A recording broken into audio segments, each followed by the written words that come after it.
On a dreary night in November, a single waning candle gives off a dim glow as the rain patters against the windows. It's been years of toil, of agonizing, grim work collecting parts from charnel houses, graves, dissection rooms, and slaughterhouses. Years that have not been kind. Ardor and madness are what drive this profane endeavor. The instruments of life and their mysterious technology perform a ghastly miracle when wielded by the reckless hubris of a man who seeks the power of God. Here, alone in this dimly lit room, a young Victor Frankenstein bears witness to a nightmare of his own creation, as the lifeless body before him convulses with its first breath. How can I describe my emotions at the catastrophe? Or how to delineate the wretch with whom such infinite pains and care I had endeavored to form? His limbs were in proportion, and I had selected his features as beautiful. Beautiful? Great God! His yellow skin scarcely covered the work of muscles and arteries beneath.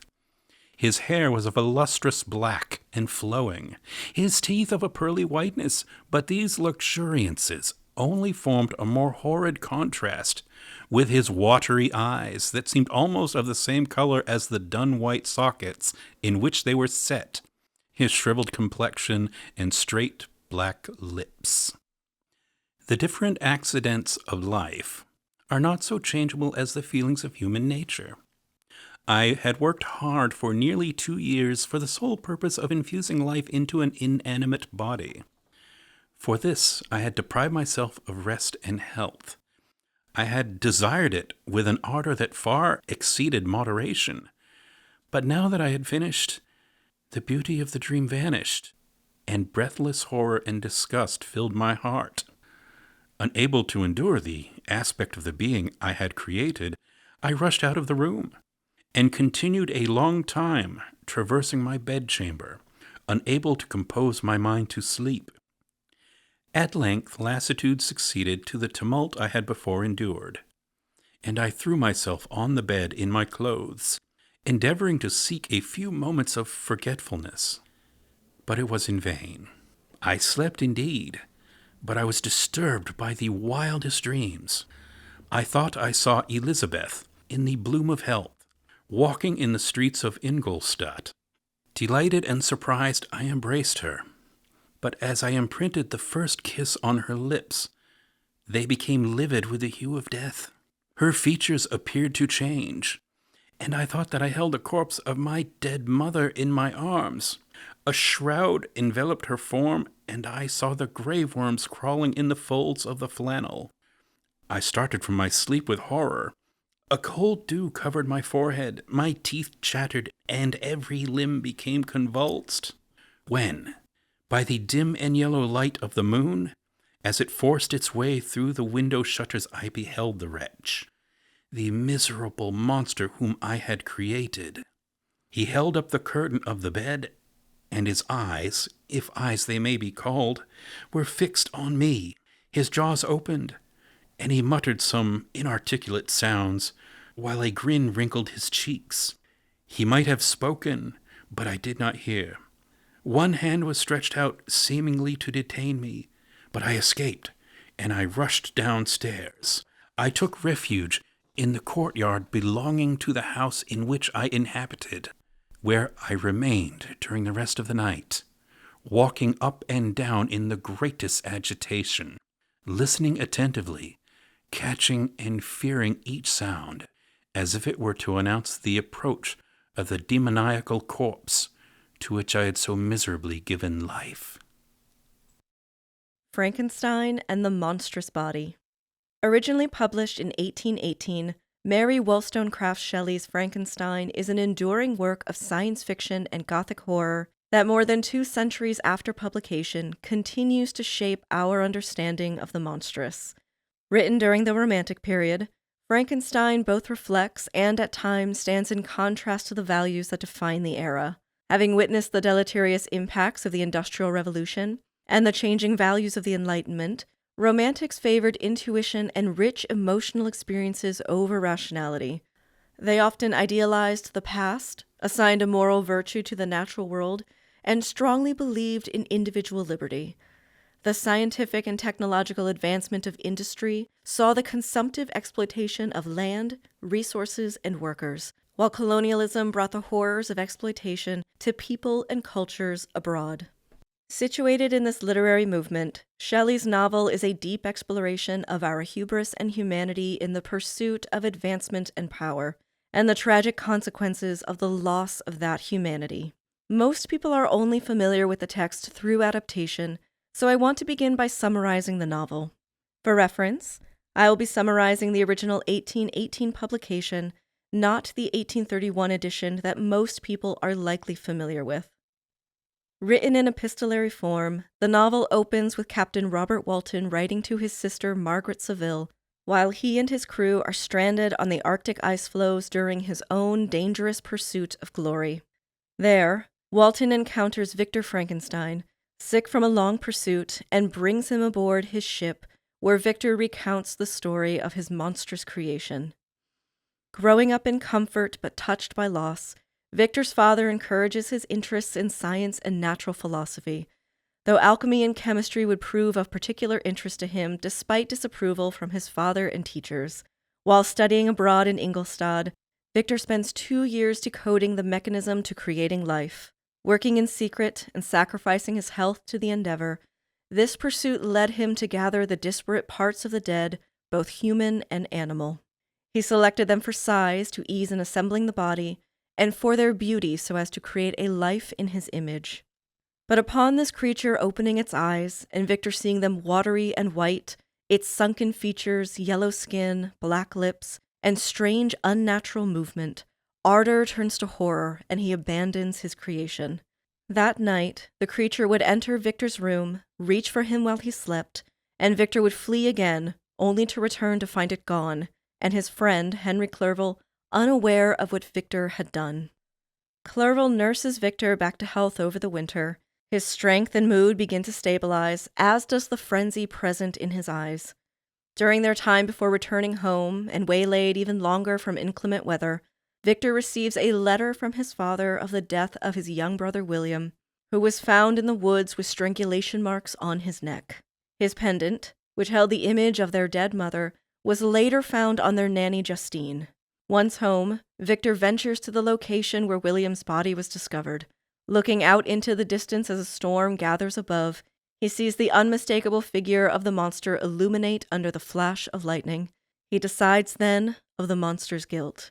Rather than come forward with this information, Victor hopes the justice system will find Justine innocent. But with the odd set of circumstances following William's murder, the pendant found in her clothing, and the fever that left her memory shaken, she is harshly interrogated and falsely confesses. Victor remains silent, and Justine is condemned to death. After the loss of both William and Justine, the monster follows Victor and his family as they travel, confronting him during a period of solitude in the mountains above the village of Chamonix. Despite Victor's disgust and hatred of his creation, the monster pleads that he listen to his story. Speaking with deep emotion and an eloquence that defy his hideous appearance, the monster recounts his first moments of life, of discovering his senses, distinguishing light, dark, and shapes, to learning how to satiate hunger and thirst, and the peaceful feeling of warmth. Eventually, he leaves the forest and wanders by a village where he is attacked and driven off. He escapes and finds refuge in a hovel beside a cottage occupied by the de Lacy family. The de Lacys are stricken with poverty, but close and supportive of one another. The son, Felix, and the daughter, Agatha, take care of their blind father, and the monster gathers firewood for them in secret. Felix soon marries the young Arabic woman, Safi, and the monster begins learning to speak and read by secretly listening in on her lessons.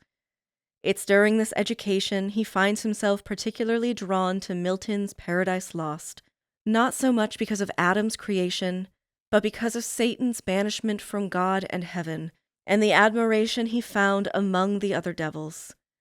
It's a feeling that would only grow deeper when he pulls a journal from the pocket of the jacket he took with him when he left the laboratory of his birth. Now that he can read, the content of the pages are no longer out of reach to him. Once belonging to Victor Frankenstein, the papers within provide in hideous detail the creature's monstrous creation. With his loneliness growing deeper alongside his affection for the de Lacy family, he eventually works up the courage to enter their cottage when only the blind father is home. He pleads with the man for a place in his family. However, de Lacy's son comes home and attacks on sight, while Agatha faints and Sapphy flees. The monster retreats into the forest, but returns the next morning to find the de Lacys hastily packing up and fleeing the cottage in fear of their father's life. The monster then burns the empty cottage to the ground. With little more than a name and a possible location, the monster sets out to find his creator. During his travels, he saves a drowning girl only for her father to shoot him on sight, the bullet piercing through his shoulder. Weeks go by, and in his last attempt to befriend humanity, he finds the young William alone in the woods near Geneva. Believing the boy's youth would make him more accepting of his appearance, he attempts to approach and take the boy with him. The encounter quickly turns violent. The young William is horrified and declares the name of his father, Frankenstein.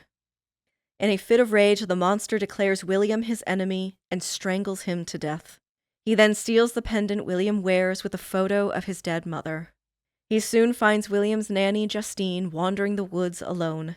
Filled with loneliness and resentment that a beautiful woman like her would reject him on sight for his deformity, he places the pendant in her pocket, framing her for William's murder. She is later put to death when Frankenstein refuses to intervene with knowledge that might exonerate her. The monster eventually finds Frankenstein and pleads for him to make a female companion equal in deformity, so that he may no longer suffer alone. He promises that once he has his mate, they will retreat from humanity together, and he will no longer feel compelled to commit acts of evil. Frankenstein, though resisting for some time and calling his creation a devil, eventually agrees to make for him a female companion on the promised condition they quit humanity together. He puts off marriage to Elizabeth to resume the work that had consumed 2 years of his life and nearly cost him his sanity and health. When the monster's companion is nearly complete, in one of the most shocking scenes in the novel, Victor, seeing the monster's hideous grin through the window, and fearing that this new creation may end up more evil and uncontrollable, may not love her companion, or may reproduce with him and create a race of devils, rips the body apart as the monster howls in rage and despair. The monster vows revenge on Victor's wedding night and retreats into the darkness. Victor disposes of his equipment and the parts of the female creation into the ocean. After being carried far by a strong current, he eventually returns to shore in another town and learns that his closest friend, Henry Clerval, is yet another victim of the monster. Frankenstein learns he is the primary suspect and is arrested. He spends 2 months in jail before being released after his location at the time of Clerval's death had finally been determined. He returns home with his father and makes arrangements to marry Elizabeth. Fulfilling his promise, the monster returns to Victor on his wedding night and murders Elizabeth in their bedchamber, thus inciting the chase of creator and creation across the countryside and up into the Arctic ice floes. The chase is brutal on Victor.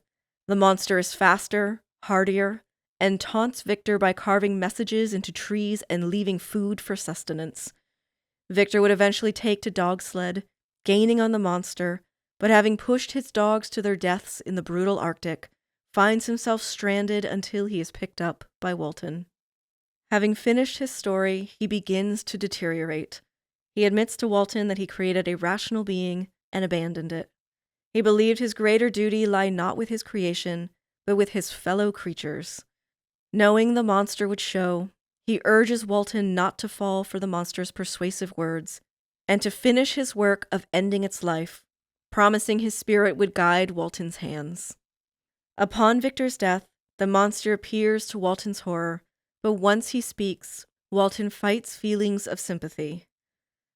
The monster's last words are a vow to end his suffering by self-immolation, leaving the ship and vanishing.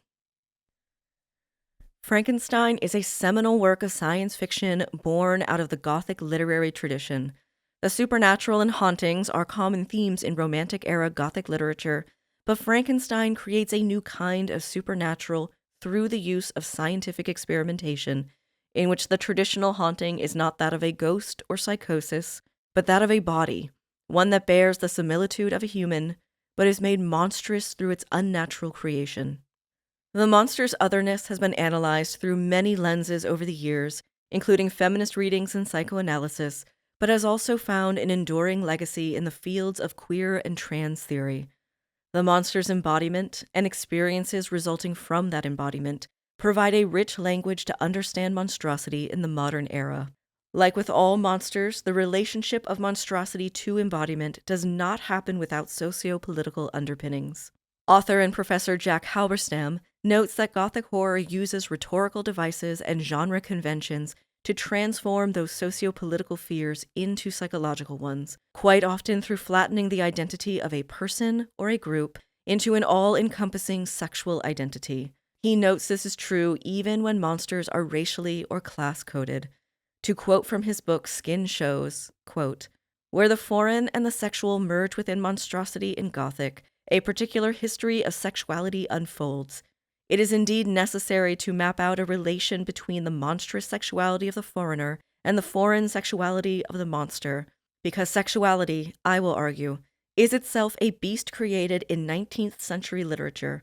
Where sexuality becomes an identity, others become invisible, and the multiple features of monstrosity seem to degenerate back into a primeval sexual slime. Class, race, and nation are subsumed, in other words, within the monstrous sexual body.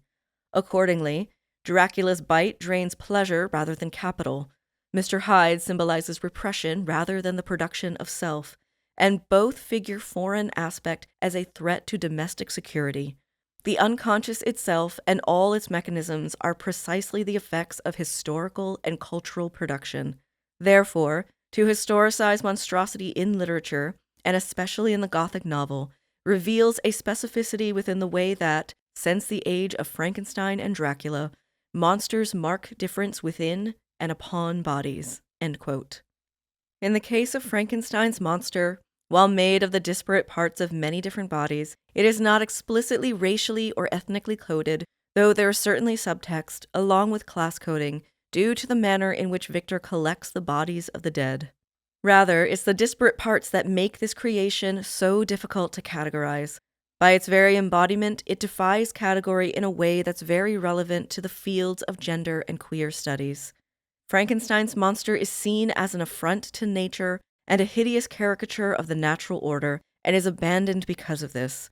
He then comes to terrorize his creator with a malice that fuses the monster's embodiment and its moral nature together as one entity, at least in Frankenstein's mind. This is where the construction of a monster very often ends. However, about a quarter of the novel is told not from Victor's perspective, but from the monster's. His embodiment stands in stark contrast to his eloquence, sensitivity, and intelligence. He articulates his desires, his loneliness, and his pain. He's enraged by the struggle he faces for acceptance and companionship, and recognizes the circumstances that make him monstrous as he pleads for his creator's accountability to his plight.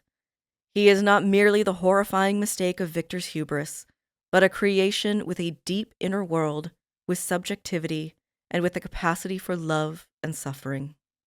While the particular uncanniness of Frankenstein's monster has been difficult to capture in a visual medium, it's the concept of the creation's monstrosity as a physical form that lends itself well to visual representation, while it's the story of a creator and creation, one that upsets the line between the monstrous and the human, is what gives this novel and the monster within such an enduring legacy.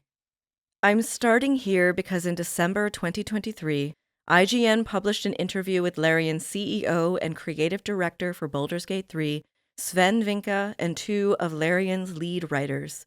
When discussing the game's ending, head writer Adam Smith says, "One of the basic questions of the game was whether you would become a monster if it would save the world. This is the central conflict of the game. Will you embrace the transformation into a monster, losing your body, your essence, and your soul, the ultimate sacrifice to save the world. Will you doom yourself to shed every part of who you are and become a creature that feeds off the very lives of others?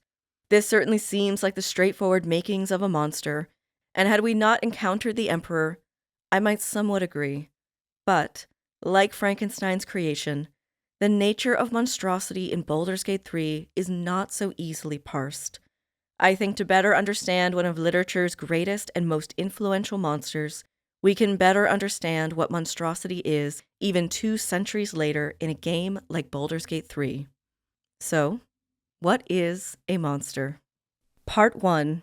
Monstrosity always unites monstrous form with monstrous meaning. This quote from Jack Halberstam succinctly reminds us that monsters are never bereft of meaning. This essay seeks to answer the question, what is a monster, by decoding the monstrous meaning behind the monstrous other in Baldur's Gate 3. While horror in Frankenstein manifests into that of a physical other, the psychological horror of this Gothic tale and the Gothic tradition more broadly is rooted in the instability of boundaries between the self and the other. Frankenstein's monster was a failed attempt at creation in Victor's own image, a process Victor describes as a fit of enthusiastic madness, and the monster born of this madness he calls my own vampire, my own spirit set loose from the grave. As the story unfolds, the distinction between the monster and Frankenstein becomes increasingly fragmented as Victor cruelly abandons his creation, and the creation becomes ever more cruel in response to the violence inflicted upon him. Nevertheless, the monster must be expelled because of his crimes against the innocent, a fate he eventually seeks on his own. The nature of monstrosity in Frankenstein is best described as uncanny. It's a sense of familiarity, but something is off. It's unsettling.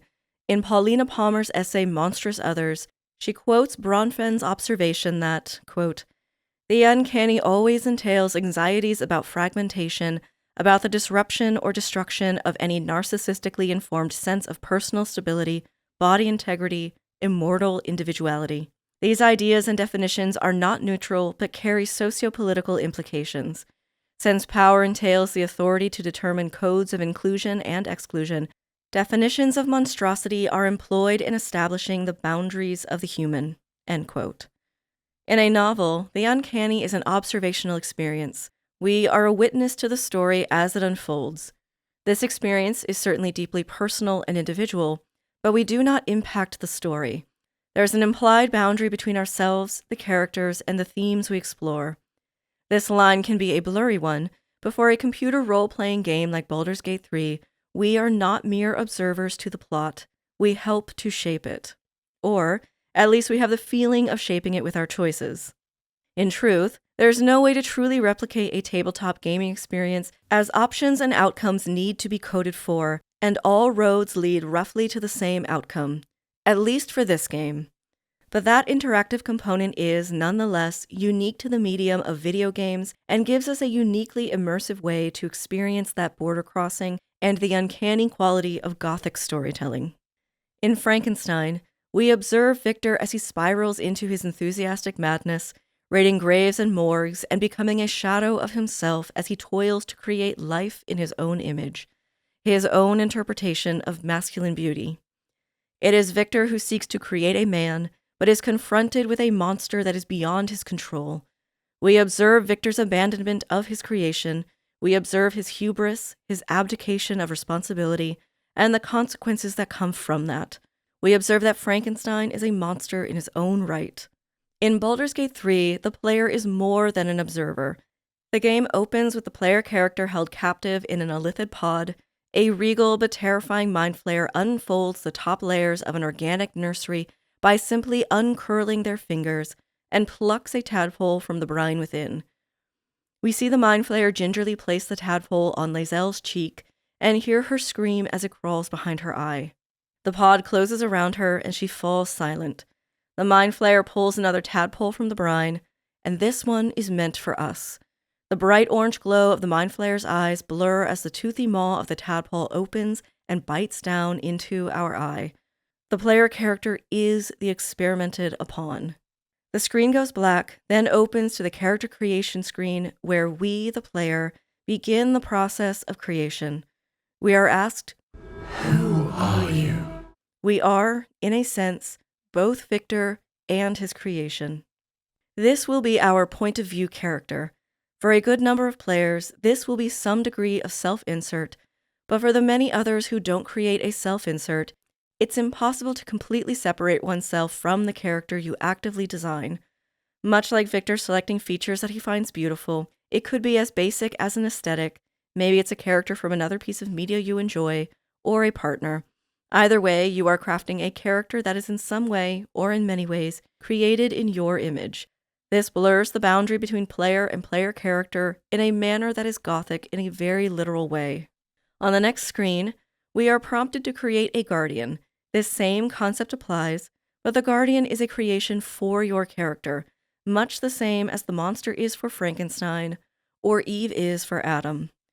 While a guardian is implied to be more powerful than the one they protect, through the medium of the game, we expect to have some degree of control or choice with our guardian as it relates to the player character. And this guardian can take on many different archetypes. Unlike early access, in which the Dream Guardian was literally called the Dream Lover, and intended to be someone the player character, and very likely the player, would find sexually attractive. The original Dream Lover was seductive and more aggressive in trying to get the player to use their tadpole powers. That changed in the final release of the game, with the now Dream Guardian wearing full plate armor and taking on a more friendly and helpful role. While many players do create a guardian that uses a lover archetype, the guardian works just as well as a mentor, an elder, a parental figure, or even a friend. Whatever erotic subtext there is with the guardian, it's pretty minimal, and much of it depends on projection from the player. Something of note about the guardian's creation is that the developers likely did not intend for players to create a guardian that presents exactly like a person their character may have known, like a parent, sibling, or partner. And I would argue that's pretty clear from the outset. The creation screen for the Guardian is far more limited than the one for the player character, so if you were to create someone of significance to that character, then you have to somehow make that work with the Guardian's character design, including their voice, and how that fits in with the player character's past. This becomes increasingly clear as the Guardian's story unfolds. Once the player's character and Guardian are created, we are back in the opening cinematic. And I want to take a moment to clarify a misconception that sometimes arises online. The illithid who infects us on the ship is explicitly identified as the one in the goblin camp, the one the cult is trying to speak with using the Speak with Dead spell. However, that seems to only be the case if Dror Ragslin is also dead. If he's alive, then the mind flayer in the camp is not the one that infects you. It's also possibly the dying illithid we find on the beach in Act 1. The narrator describes this illithid as the thing that abducted you, while also making mention of its orange eyes that radiate malice, orange eyes that were one of the last things we saw before infection. It could also be the mind flayer we see during the cutscene on the Nautiloid right before we are thrown from the ship. This mind flayer is not, as some have theorized, the illithid known as the Emperor that we will meet later on in the game. The Emperor was very likely inside the artifact at this time, and while aspects of the mind flayer's design are similar, the eyes are an important detail, and the Emperor's eyes are notably purple. He's the only mind flayer in the game with those eyes, and they are foreshadowed when we first meet our Dream Guardian, as their eyes will briefly glow purple. But I'm getting ahead of myself. To return to the opening cinematic, the illithid who infects us takes to the helm of the Nautiloid and swarms the city of Yartar, grabbing civilians and guards with the ship's tentacles to use as hosts, when several Githyanki on red dragons attempt to take down the Nautiloid, chasing the ship through the city, through the Shadowfell, and eventually into Avernus, where the player character awakens and their pod opens. The opening cinematic covers quite a lot of lore, and it's important to have at least some broad understanding of it. So I will briefly summarize. The Illithid Empire once ruled the astral plane eons ago and took many different sentient races as slaves, with the most well-known of the formerly enslaved races being the Githyanki and the Githzerai of the astral plane and limbo, respectively.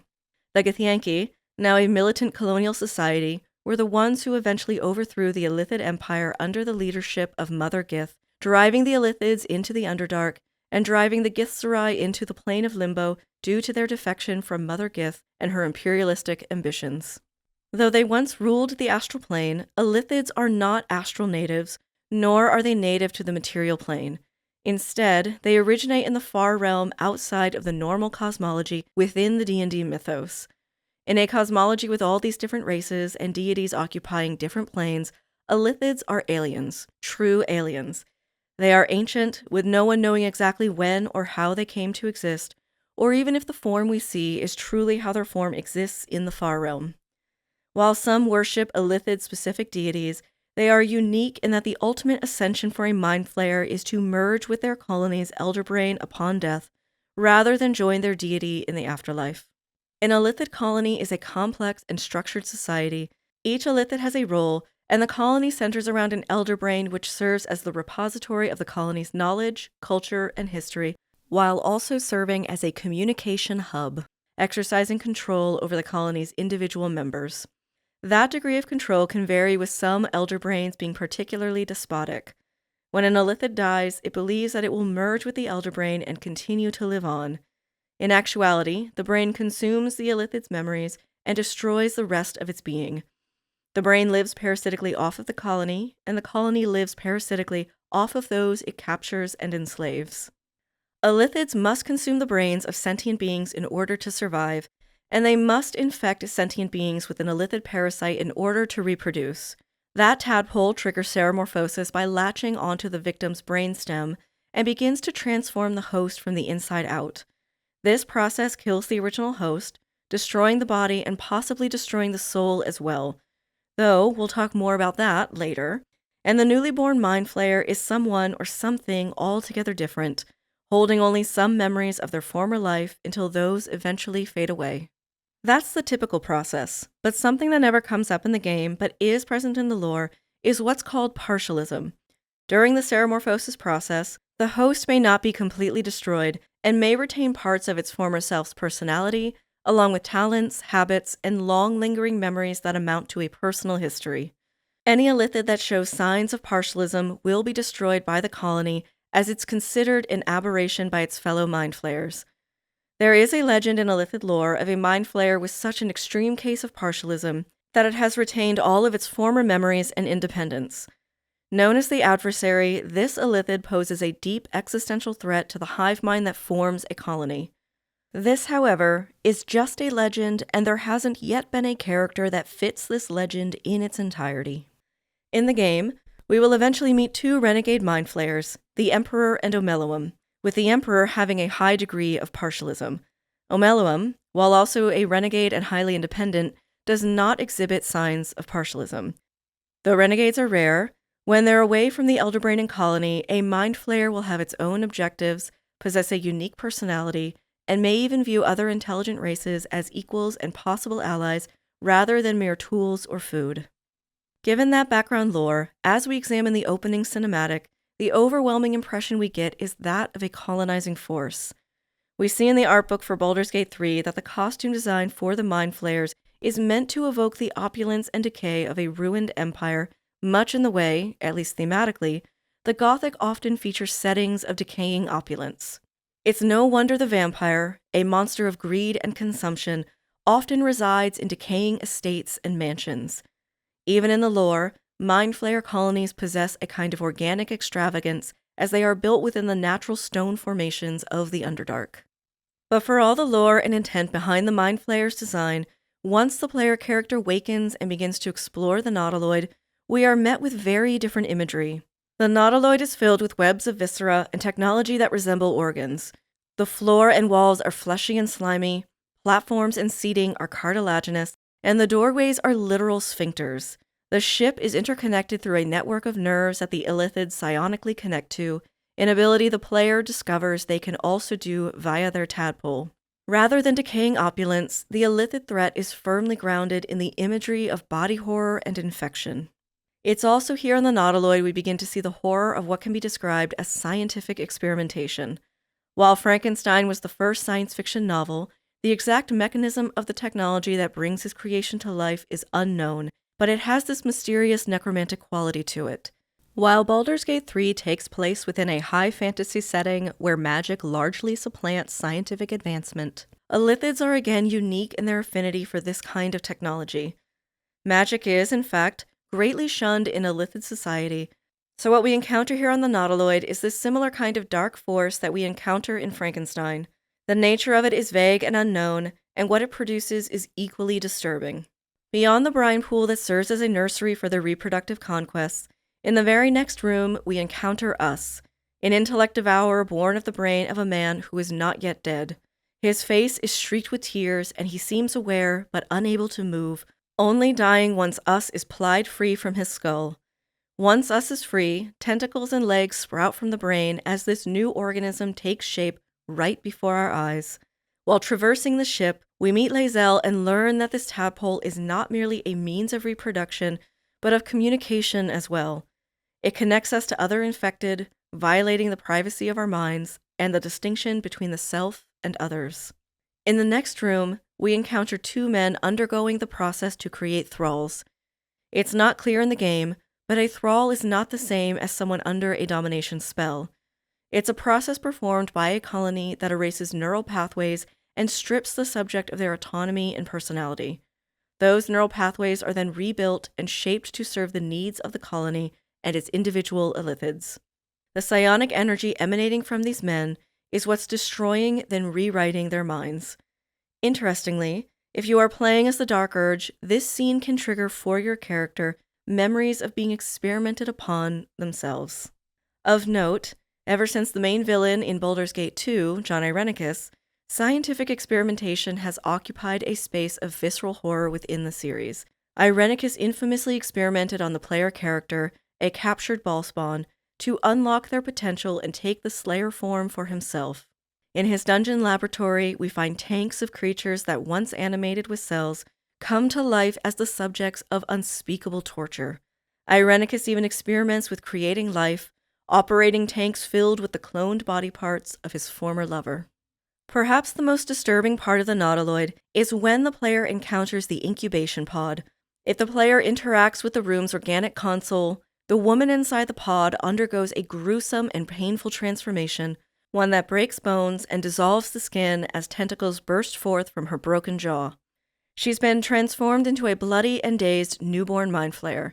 Lae'zel then issues a warning that without purification, this will be the fate that awaits us as well.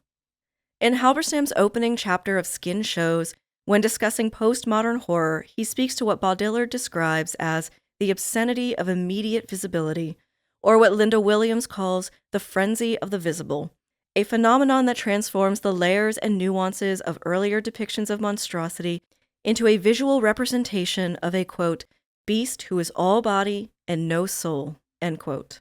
Earlier I mentioned the impression of mind flayers as a colonizing force, one that takes for itself people as resources and consumes them entire.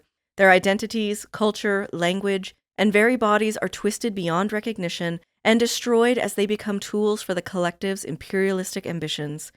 The destruction of stone structures and buildings in the opening cinematic draws its visuals quite explicitly from other alien invasion properties like War of the Worlds, but the interior of the ship takes science fiction alien invasion imagery and places it firmly into the realm of body horror with a subtext of sexual violation. This is similar to the science fiction horror franchise Aliens, as people are used as incubators for the aliens' reproductive mechanism. Baldur's Gate 3 similarly delves into these anxieties and their explicit connections to fears regarding infection, disease, and the need for cleansing and purification, which becomes the primary focus once the player character is off the Nautiloid and firmly on the ground in Act 1. Despite the looming threat of an illithid invasion and the spread of a new religion in the cult of the Absolute, the focus of the narrative narrows somewhat to that of finding a healer. The longer you host the tadpole and the more cultists you come across, the more the parasite whittles away at your sense of self. It holds a forbidden and tempting power, but one that bites and gnaws at something in the very core of who you are. The tadpole comes with the power to arrest and push your will onto others, but at the steep cost of your humanity. In early access, the tadpole powers brought about more consequences and a paranoia that using them might trigger seromorphosis. Much like the hubris of Frankenstein and his quest for the forbidden knowledge to create life, tapping into the power of the tadpoles gives you a rush of emotion even as it gambles with your fate. Using them a certain number of times would give you and your companions special abilities based on their class, an indication that the tadpole was growing stronger, and perhaps part of you was ebbing away in the process. That consequence was later removed for the final release. It's this tension of where your character, where you end, and the monster inside you begins that drives much of the tension in Act 1. The entire quest to save Halsin, the captured archdruid of the Emerald Grove, is largely about finding a powerful healer, with saving the grove as a secondary motivation. I say this because Halsin will sense that you need him for something and will use his druidic magic to diagnose you as one of the infected, whether you directly ask him to or not. While you don't have to side with the grove, I think it's important to note that siding with them is the intended gameplay. Siding with the cult to kill the entire grove, thus taking an evil route, locks you out of quite a bit of gameplay. In addition, Larian didn't even plan for what an evil ending might entail until patch 7, so the evil route is not canon by any stretch. Something of note with the quest to find Halsin is that this is where the focus on the unnatural as monstrous is explicitly stated. Nature in Baldur's Gate 3 is not inherently morally good, but it is inherently right or correct. Technological advancement has a far more complex set of messages. For example, the Zathist found in the Githyanki Creche late into Act 1 is a frightening piece of technology meant to purge the tadpole and cure our infection, though in reality it does not. It's rightfully met with a great deal of suspicion from our companions, and if it were not for our enigmatic guardian destroying the machine would have destroyed us. In the Underdark, we discover a great forge that, while full of potential, led its makers to plunder the area of its natural resources, stripping it of nearly all its rare mithril ore. The foundry in Act 3 triggers a sense of romantic loss for the past. The scent of oil and industry offends your companions, while hiding in the depths of the foundry is the epicenter of the Steel Watch, the soulless automatons who serve the will of a tyrant and pose an existential threat to the city's inhabitants. What we see is a postmodern romantic philosophy that privileges the natural, even if the natural can be morally chaotic or even cruel. Halsin in particular denigrates the illithids as wholly unnatural and not of this world. Privileging the natural is a philosophy replete throughout the game, even if it's most directly stated by the Archdruid. With the other companions, this fear of an unnatural transformation is most repellent because the loss of one's beauty, appearance, and naturalness is synonymous with the loss of oneself. Obviously, being transformed against one's will is terrifying, but it's also true that the physiology of the illithid is particularly repellent in this worldview. Despite the constant warnings about the tadpole gnawing away at something deep within you, the vagueness of that warning never really comes into play. What does, however, is that upon entering the goblin camp, the voice of the Absolute, uncanny in its familiarity to the power you've used on others, exerts its will upon you, and is only barely held back by the artifact you carry. This triggers the first signs of sickness back at the camp, and the first time you meet your guardian, your creation, as they pull you from a fitful sleep and into a dream. The pains of transformation fade away, your guardian offers you their hand in a promise to protect you, and under their watchful eye, you will not become a mind flayer. Unlike the horrifying animation of Frankenstein's monster, the uncanny quality of the Guardian is a slower burn. They are gentle, regal in their dress and manner, and kind.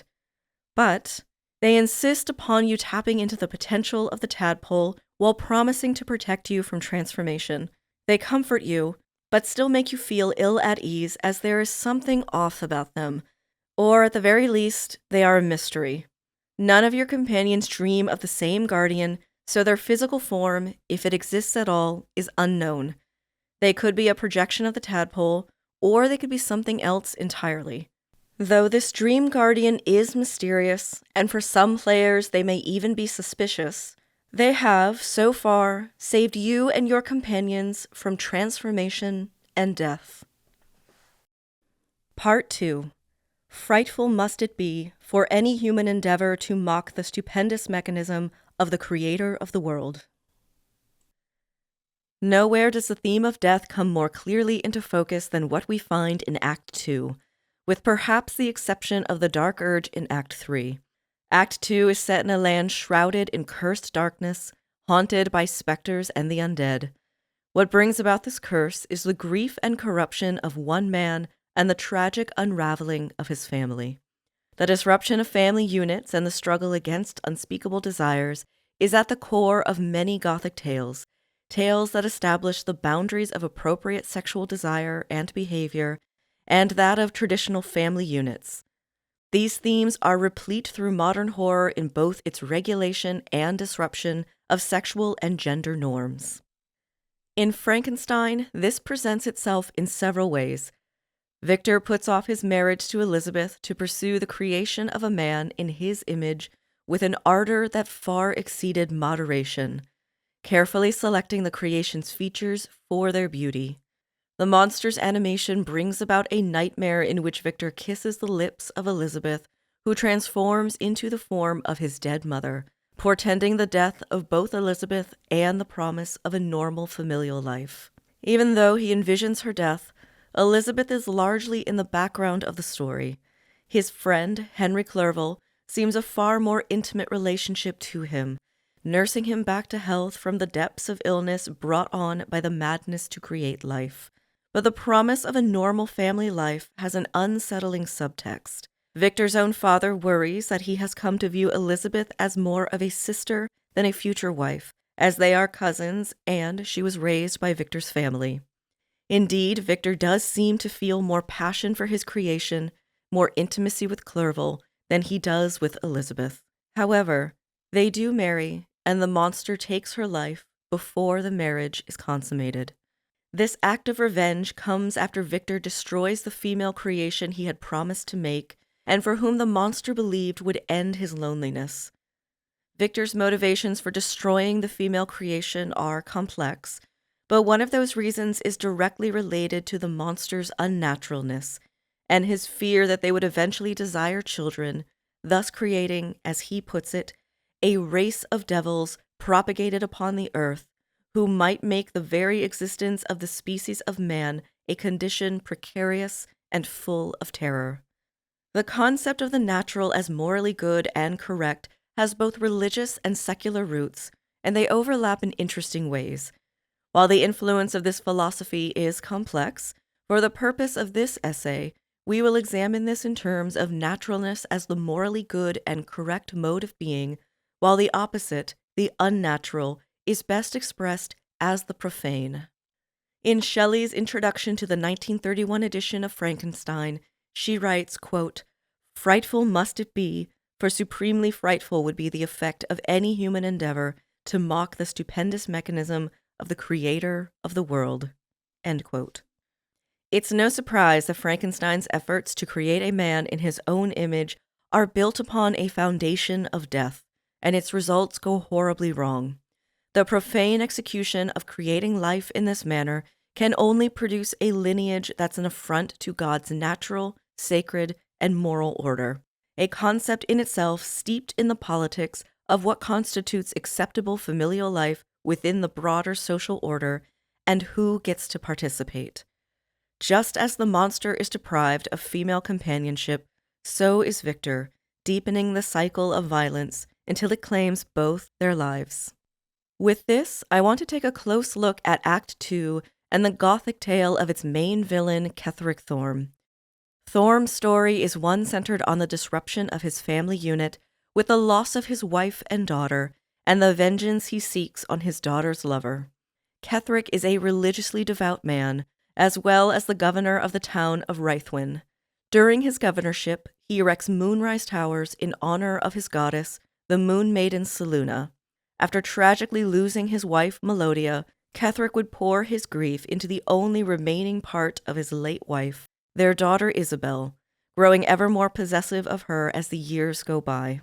His possessiveness would turn to jealousy and resentment when the daughter of his own goddess, the Aasimar, Dame Ailinn, would come to visit their small devout town and fall in love with Isabel. Upon Isabel's untimely death, Thorm converts to Shar, Lady of Loss, and sister to Seluna. The two goddesses, forever at war with one another, bring that conflict to the town of Rhythwin.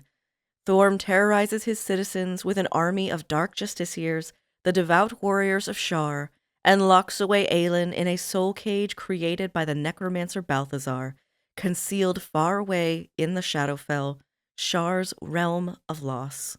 Upon Thorm's death at the hands of the Harpers and the Selûnite resistance, a shadow curse envelops the land, blocking out the sun and swallowing up all who come into contact with the shadows.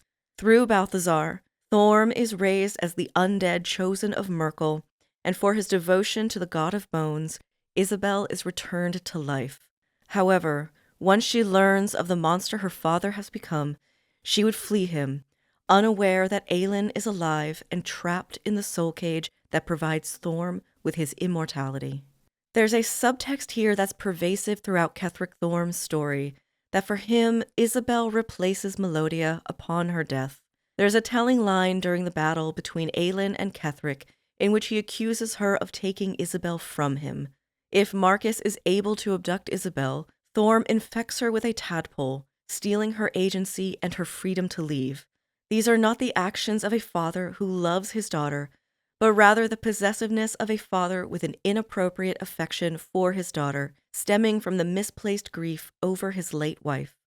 The reason given for Ketheric's disapproval of Isabel's relationship with Aelin is that Aelin is immortal. And I think this may be the result of the writers backing themselves into a corner.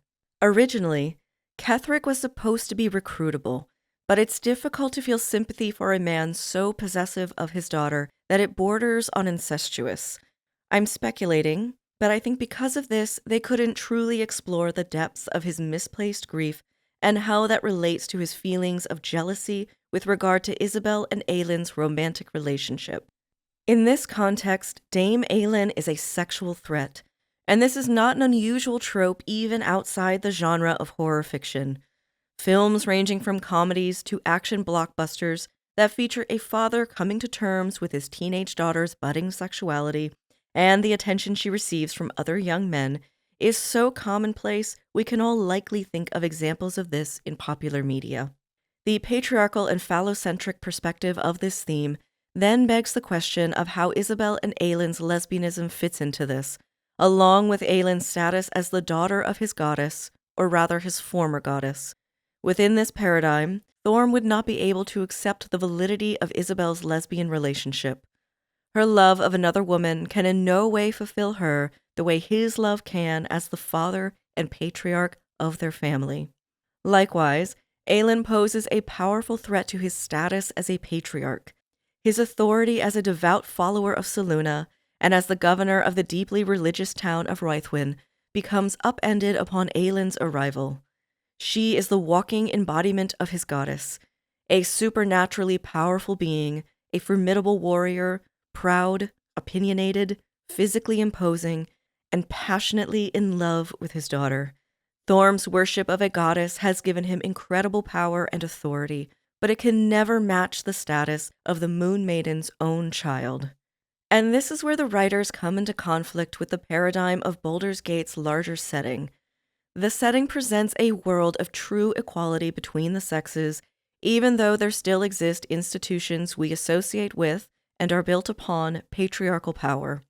Within D&D lore, matriarchal societies like those of the Drow or the Rashomon effectively take patriarchal hierarchies and merely swap the sexes. These cultures also don't feature heavily in the game, even with the inclusion of the Drow and Minsk. Likewise, same-sex relationships are normal and appear to have no history of institutional discrimination. What we then have is the story of a father driven to extremes to retain control of his family and authority over his daughter, but supposedly without patriarchal or phallocentric motivations underlying his actions. So, it seems the writers went with immortal. That may be the reasonable concern of a father with a healthy relationship with his daughter, and who is worried about the potential power difference between her and Aelin, but that isn't Thorm. His relationship to his daughter is corrupt and possessive. He does not want to lose or be denied her love, and Aelin is a threat to that. While this may seem at first disconnected from the illithid invasion, I would argue these share a strong thematic link. Ketheric Thorm, in his fall from the Moon Maiden's grace, embraces profane and unnatural magic. He becomes a twisted version of himself as his grasp on power and his family becomes more and more tenuous and corrupted. Eventually, He bargains his soul for an immortal undead life and the resurrection of his daughter, at the expense of the righteous and just Aasimar Aelin. Moonrise Towers, once a holy site, is desecrated by necromancy, with an illithid colony hiding in its depths like a parasite. Ketheric, now given undead life, is allied with the necromancer Balthazar, who surrounds himself with grotesque creatures created from the disparate parts of the dead. Much like Victor Frankenstein's creation of life, Balthazar can only produce a kind of profane life through the materials of the dead, and it's in undeath where the soul is either damned or destroyed.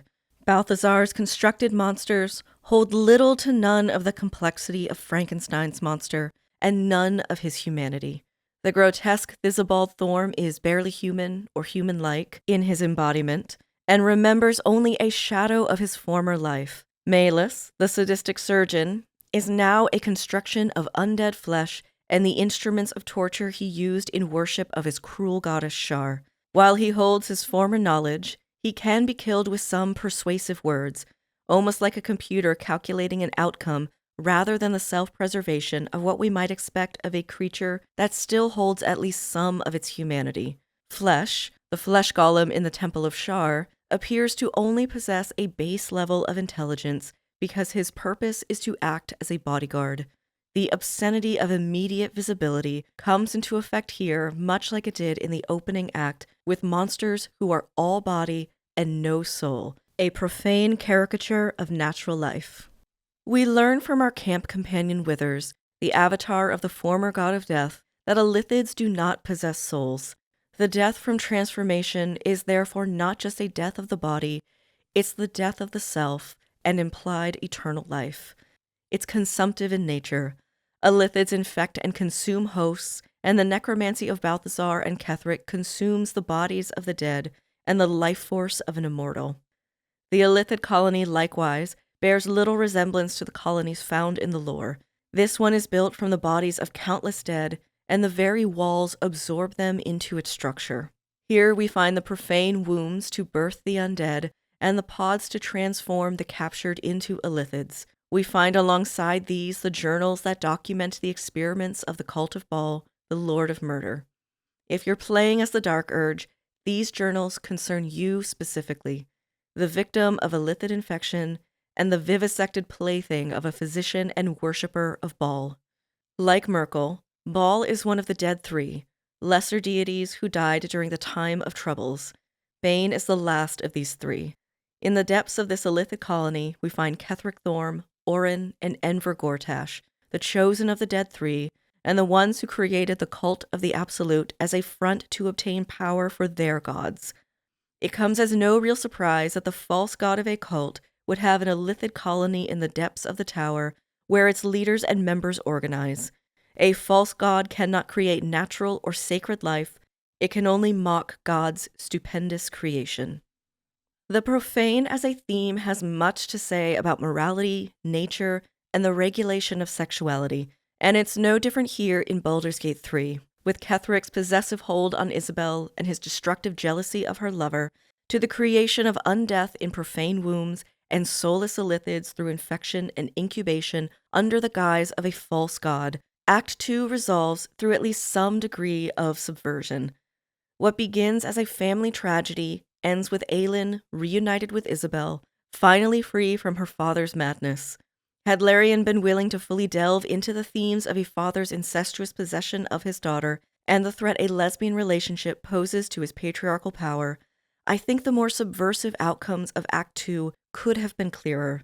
To end with this relationship restored, along with the land's natural beauty, abundance, and fertility, is something that only works as subversion in a world where the discrimination of same-sex relationships still occurs, where religious doctrine and institutions still declare such relationships as unnatural, immoral, and a threat to patriarchal hierarchy.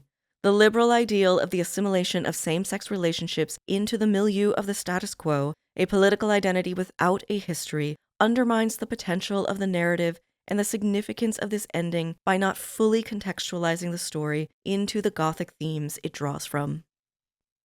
I want to take a moment to address the topic of illithid souls and souls within the world of D&D. According to Withers, illithids do not possess apostolic souls, souls that grant gods their power. Withers is talking about the function of a soul in this world and not necessarily the moral character of illithids, though that gets a little murky. Souls in D&D are a real thing and have a function, and it's a function that's different from that of a spirit. These distinctions are important as far as rules about certain spells and gameplay dynamics.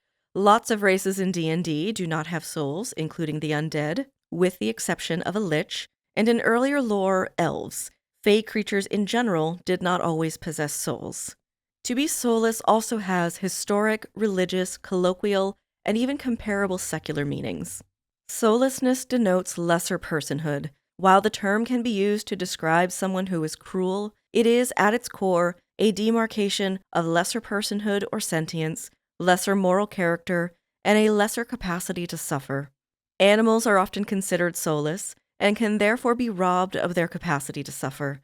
Conspiracy theories that literally demonize those considered political or religious enemies exist to this day and have roots stretching back centuries. Likewise, there are secular equivalents of this as well, based on perceived sentience or perceived value to the current social order. Animals still get robbed of their ability to suffer under this paradigm, while personhood is scrutinized and defined along lines of nation, race, gender, sexual identity, carceral status, illness, and disability. We can justify all kinds of cruelties and injustices by robbing others of their personhood. The writing in Baldur's Gate 3 seems to want to have this both ways. Withers is literally talking about souls granting God's power, with a lack of souls stripping them of that power, while the dialogue options equivocate soullessness with monstrosity. It's a fine option for role-playing a cleric or paladin, but it signals to the player that a soul is only present in creatures and races capable of full human experience and status, because it's relying on colloquial and historical definitions that don't necessarily apply in the world of D&D. Having said that, illithids likely do possess an illithid soul of some kind, as they can become liches, known as alhuns, and that requires them to have a soul to bind to a phylactery. Despite this lore, the writers do lean on the definition of a soul as a way to define whether a person or creature is of a higher level of personhood, morality, or sentience. We see this in one of the endings where, if the player character commits suicide after transforming into an illithid, Withers will find their soul wandering the fugue plane. It's a reassurance that the player character, though a monster in form, is special in their preserved personhood. At the end of Act 2, and during the prelude to Act 3, we get a moment to reflect on what we've discovered of the Absolute, that it's an elder brain being controlled via an ancient magical artifact wielded by the chosen of the Dead Three. It's in this moment of contemplation that the camp comes under attack by Githyanki. Githyanki, we learn, are the honor guard of the rightful prince to the Gith Empire, Orpheus. We must now come to the aid of our dream guardian. However, upon finding them at the center of battle, our dream guardian, our enigmatic creation, is none other than an illithid, one of the very creatures who kidnapped us. All the horror of bodily transformation, of existential death, now stands before us in a single, monstrous form as the Emperor. Part 3. Paranoia and Queer Gothic Recognition. I want to take a moment to revisit the IGN interview with Sven Vinke and lead writers Adam Smith and Crystal Ding back from December of 2023, in which they discuss the Emperor. Before I play this, just know that this is a creative interpretation of the interview. You'll hear me voicing the interviewer, followed by Foxbit as Adam, then Lewis as Sven, and Kelly as Crystal. A disclaimer that no effort has been made to sound anything like these real people. The Emperor is a fascinating character. As a queer person, it really resonated with me when he said, "I felt uncomfortable presenting my authentic self to you because I didn't think that you would accept me." And that almost made me side with him. But also, though, I was just like, you suck, though. I don't like you very much. I felt like there were so many times where he was pushing me toward a decision that I just didn't really like. By Act 3, it just made me feel icky.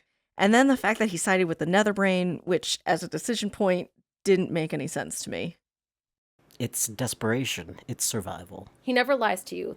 The thing that he says is he's there to survive and he's there for his own freedom. So everything he says to manipulate you, every direction he tries to nudge you, he's always self-serving and he's never lied to you about that.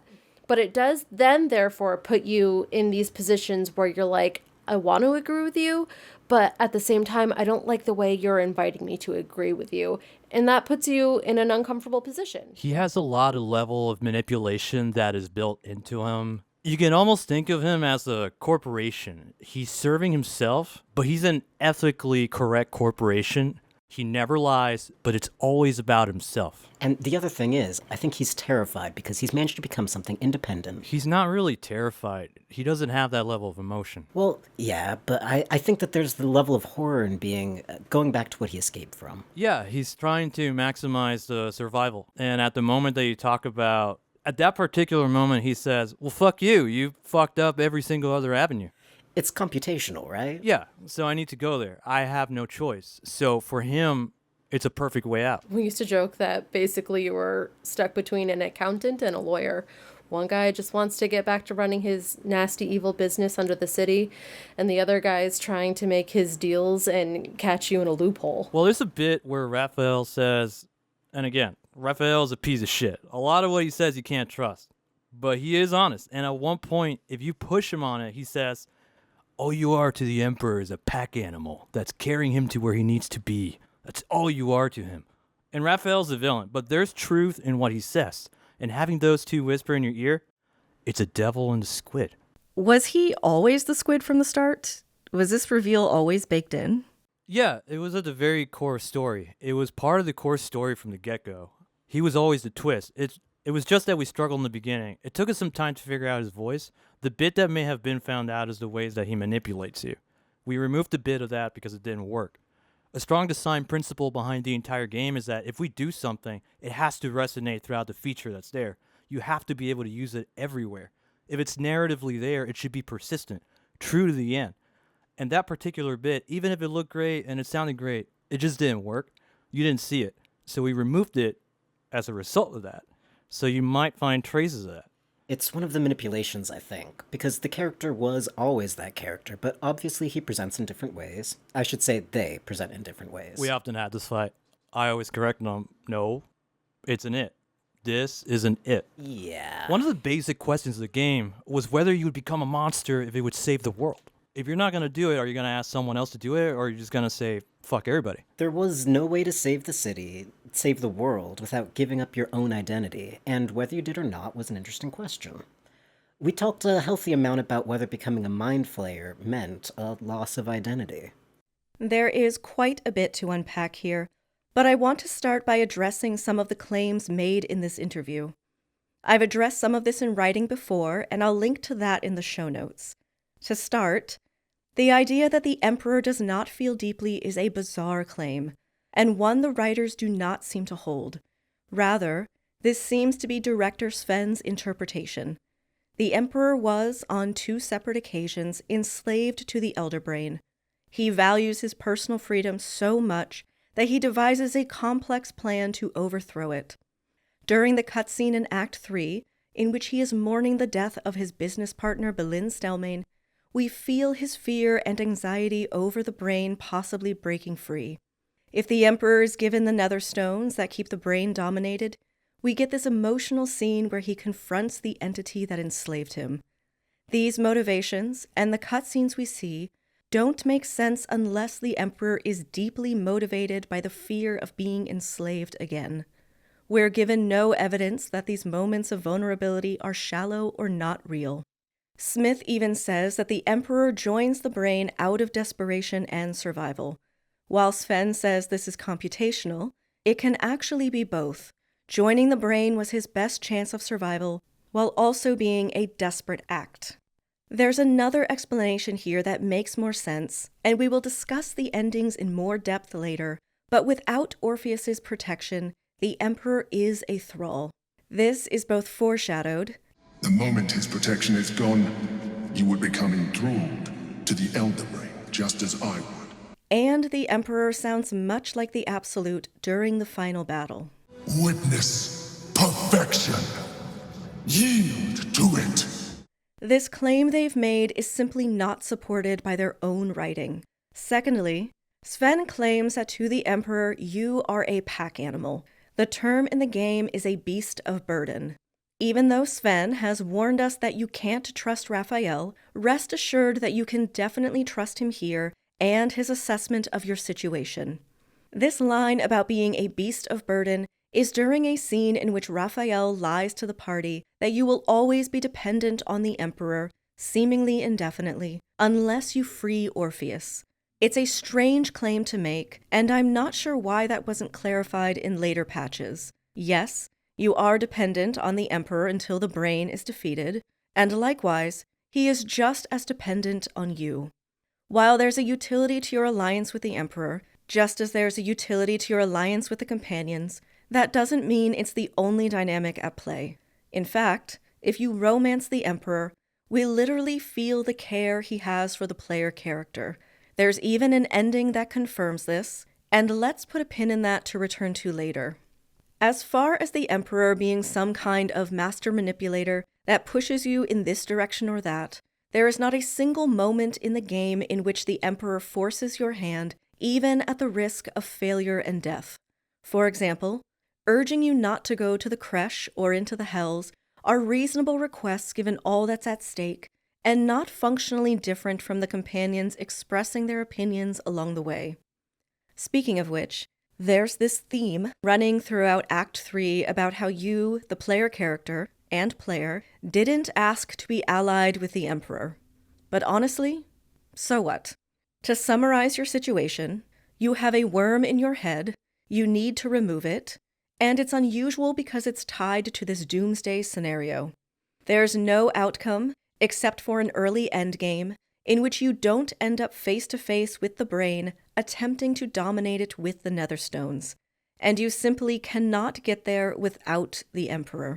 Some players may not know this, but if you kill the Emperor when you first discover his identity during the battle with the Gith in the Astral Prism, Orpheus, no longer under the Emperor's domination, will withdraw his protection, and it's game over.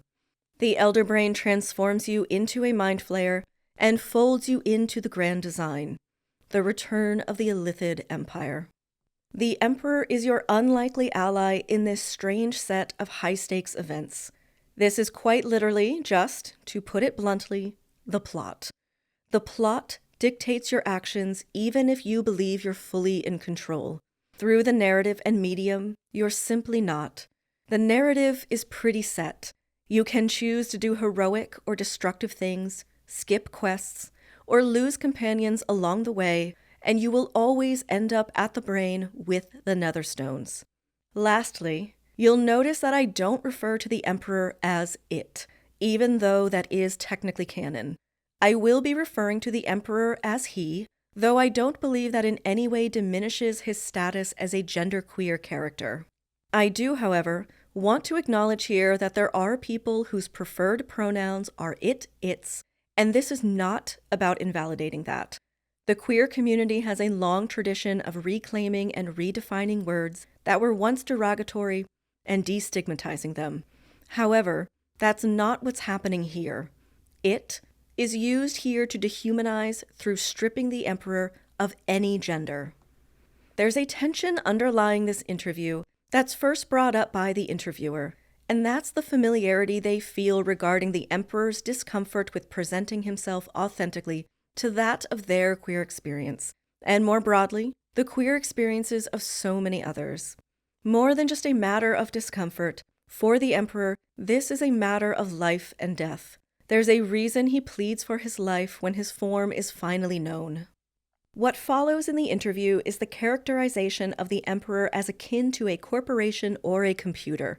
This is an explicit description of the Emperor's supposed lesser personhood, along with how his character is built on a foundation layers of manipulation deep. His experience as an other, as someone likely to face violence for his status as one, is immaterial. It's the discomfort he produces in the player that is of primary importance. Smith alludes to the Emperor's gender and sexual identity as something that defies traditional binaries by referring to him as they. However, I find it no coincidence that Sven, who holds the view that the Emperor possesses something less than full human experience, insists that this is an it. I don't think labeling the Emperor with such historically dehumanizing terms is a mere coincidence when considered in context to his status as a monster whose sexual and gender identity defy the norms present in the game. It may not have been intentional, but it's certainly not a coincidence.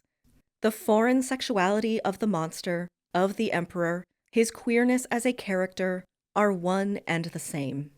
This extends well beyond the director's insistence on a certain characterization.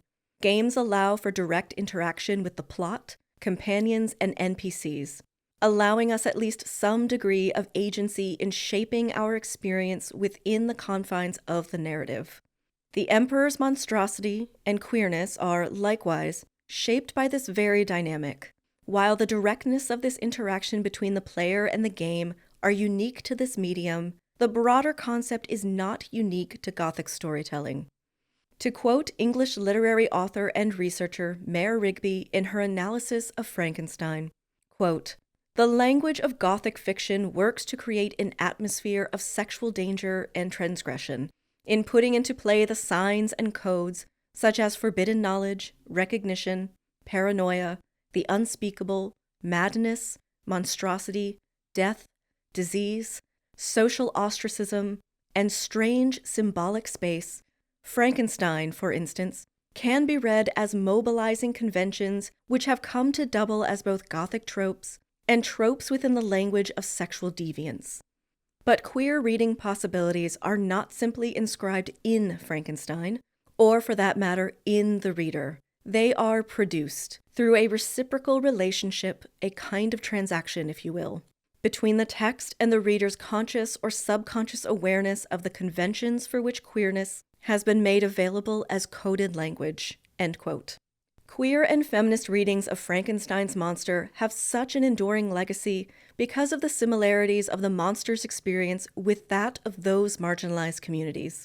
This is along with the tendency of Gothic horror to enforce what are deemed the acceptable boundaries of sexuality, as much of Gothic horror, according to Rigby, can be interpreted on some level as a sexual nightmare. As we discussed earlier in Halberstam's writing on the subject, fears around race and class become condensed into sexual identity as the all-encompassing identity of the monster. And those fears, having roots in history and socio-political identities, then become transformed into psychological horror. In this context, the distinctions of race and class are all but lost, and the Emperor's monstrosity is all gender. While masculine in many respects, his anatomy and gender identity are not easily known or deduced. Mind Flayer design incorporates elements of both male and female anatomy, while subverting both. Illithids also, and we see this when we meet the Mind Flayer beneath the windmill in Rivington, draw a kind of sexual euphoria from the predatory consumption of others in what is clearly coded sexual deviance. The Emperor is written as a queer character in the same way many other characters in the game are written in this post-queer world where same-sex lovers are casually present or mentioned, and all the companions are player sexual. However, the Emperor's queerness isn't just part of the game's general landscape. We shape and interpret it through interacting with the game's various elements. This begins even before the narrative proper with our creation of the Dream Guardian. By Act 3, your guardian is revealed as the Emperor, the creation you did not intend. Like Frankenstein's monster, who reaches out to his creator in the dark, who haunts his steps, whose existence beside Frankenstein at times reinforces, and at other times destabilizes the boundary between monster and human, the Emperor, through the player's choices, both reinforces and destabilizes that same boundary between monster and human, between what is acceptable and what is other. It's through this interactive dynamic that the Emperor's queerness and monstrosity become established as one and the same. As we continue, I want to clarify what I mean by post-queer, as I believe that can be somewhat misleading. For context, the game was clearly intended to be post-queer in the sense that discrimination and prejudice based on sexual attraction and sexual identity is non-existent. However, I don't believe the game is nearly as representative as it's popularly believed to be. The character creation screen, I think, gives a false impression of this, as it allows for players to design characters with non-binary and trans identities, to select they, though not it, as their preferred pronoun, and to have the full selection of available genitals for any gender the player chooses. But the body selections for characters are quite limited, favoring slender, muscular, fit bodies that fall well within binary sex standards. The Dragonborn are the only ones with divergent humanoid bodies. When it comes to small races or half-orcs, outside of the character creation screen, there are no short races, half-orcs, or Dragonborn to romance, or even have as companions. There is one trans character named Nocturne in Shadowheart's origin story. However, this personal history is easy to miss as it requires some specific choices from the player early on. There are only 4 fat characters, and they are monstrously stereotyped. Jerringoth Thorm is fat with her greedy consumption of gold. Thisabald Thorm is fat through his gluttonous consumption of drink. Balthazar is fat through his consumption of the dead through necromancy. And lastly, in a naming strategy that takes a page right out of the Harry Potter turf naming guide, there is a fat, vengeful Myconid in the Underdark named Glut. The developers leaned heavily on character design that favors conventional standards of beauty and conservative forms of gender presentation. Looking at this in the context of queerness and monstrosity, I think the game has largely avoided more mainstream criticisms of its queer politics because it is so overt in normalizing sexual attraction along the lines of bisexuality and homosexuality. I say mainstream because these criticisms do exist in smaller, more niche corners of online discourse. But, like many other neoliberal pieces of media that try to show progressive politics and inclusivity, there's a subsuming of queerness into the dominant culture that inevitably leaves out and even ostracizes identities that do not conform, radical politics that challenge the status quo, and may even erase complex and often traumatic histories for these marginalized groups. It's the subsuming of culture and erasure of history that gives us the Gothic tale of Ketheric Thorm and his family, while fumbling the subtext and subversive nature of Isabel and Aylin's relationship. Notably, what's left out of the neoliberal queer landscape of the game is gender nonconformity. It's modes of embodiment that don't align with conventional notions of beauty and the gender binary. This is true even in the presence of muscular women and races with tails or alien-esque features. The Overton window has shifted so much to the right, it's perhaps easy to miss how little these differences diverge from conventional notions of beauty. The differences between femme and masc characters in the game is still quite sexually dimorphic, even more so than the lore. Githyanki were given more human-like features, and despite reproducing asexually, they are sexually dimorphic with traditional human anatomy. All the races were given more ethnically diverse options in character creation, something that is long overdue, even as elves and dwarves become more sexually dimorphic, leaning away from long-established lore. To understand this, I'd like to quote from an essay by trans activist and professor Susan Stryker on the intersection of queer theory and transgender studies. She notes that queer theory often defaults to sexual orientation and sexual identity when differentiating itself from heteronormativity, stating, quote, "Transgender increasingly functions as the site in which to contain all gender trouble, thereby helping secure both homosexuality and heterosexuality as stable and normative categories of personhood. It is the same developmental logic that transformed an anti-assimilationist queer politics into a more palatable LGBT civil rights movement, with T reduced to merely another, easily detached genre of sexual identity, rather than perceived like race or class as something that cuts across existing sexualities, revealing in often unexpected ways the means through which all identities achieve their specificities." End quote. The intersection of theory and activism has long shaped our understanding of queer identities as political identities. So it's unsurprising that the normalization of sexual orientation doesn't automatically normalize and include trans identities and identities that do not conform to traditional, more conservative modes of embodiment. And I think this greatly clarifies the nature of the game's queer politics. To return to the moment in which our creation is revealed as the Emperor, as a mind flayer, while there are options to show something other than disgust, disdain, or violence from the player character, the overwhelming response from the companions, even back at camp once the battle with Orpheus's honor guard is won, are feelings of anger and betrayal.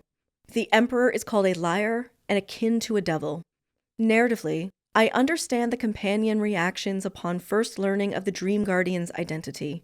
They were captured and infected aboard the same ship as the Emperor, though not by the Emperor specifically.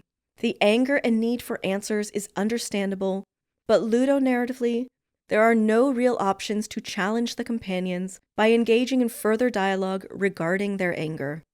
There is also no reflection offered from the narration, like we sometimes get during many parts of the game, with a more nuanced or even sympathetic point of view.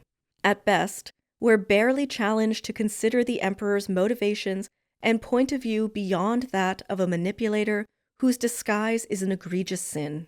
And this does make sense in a neoliberal post-queer world.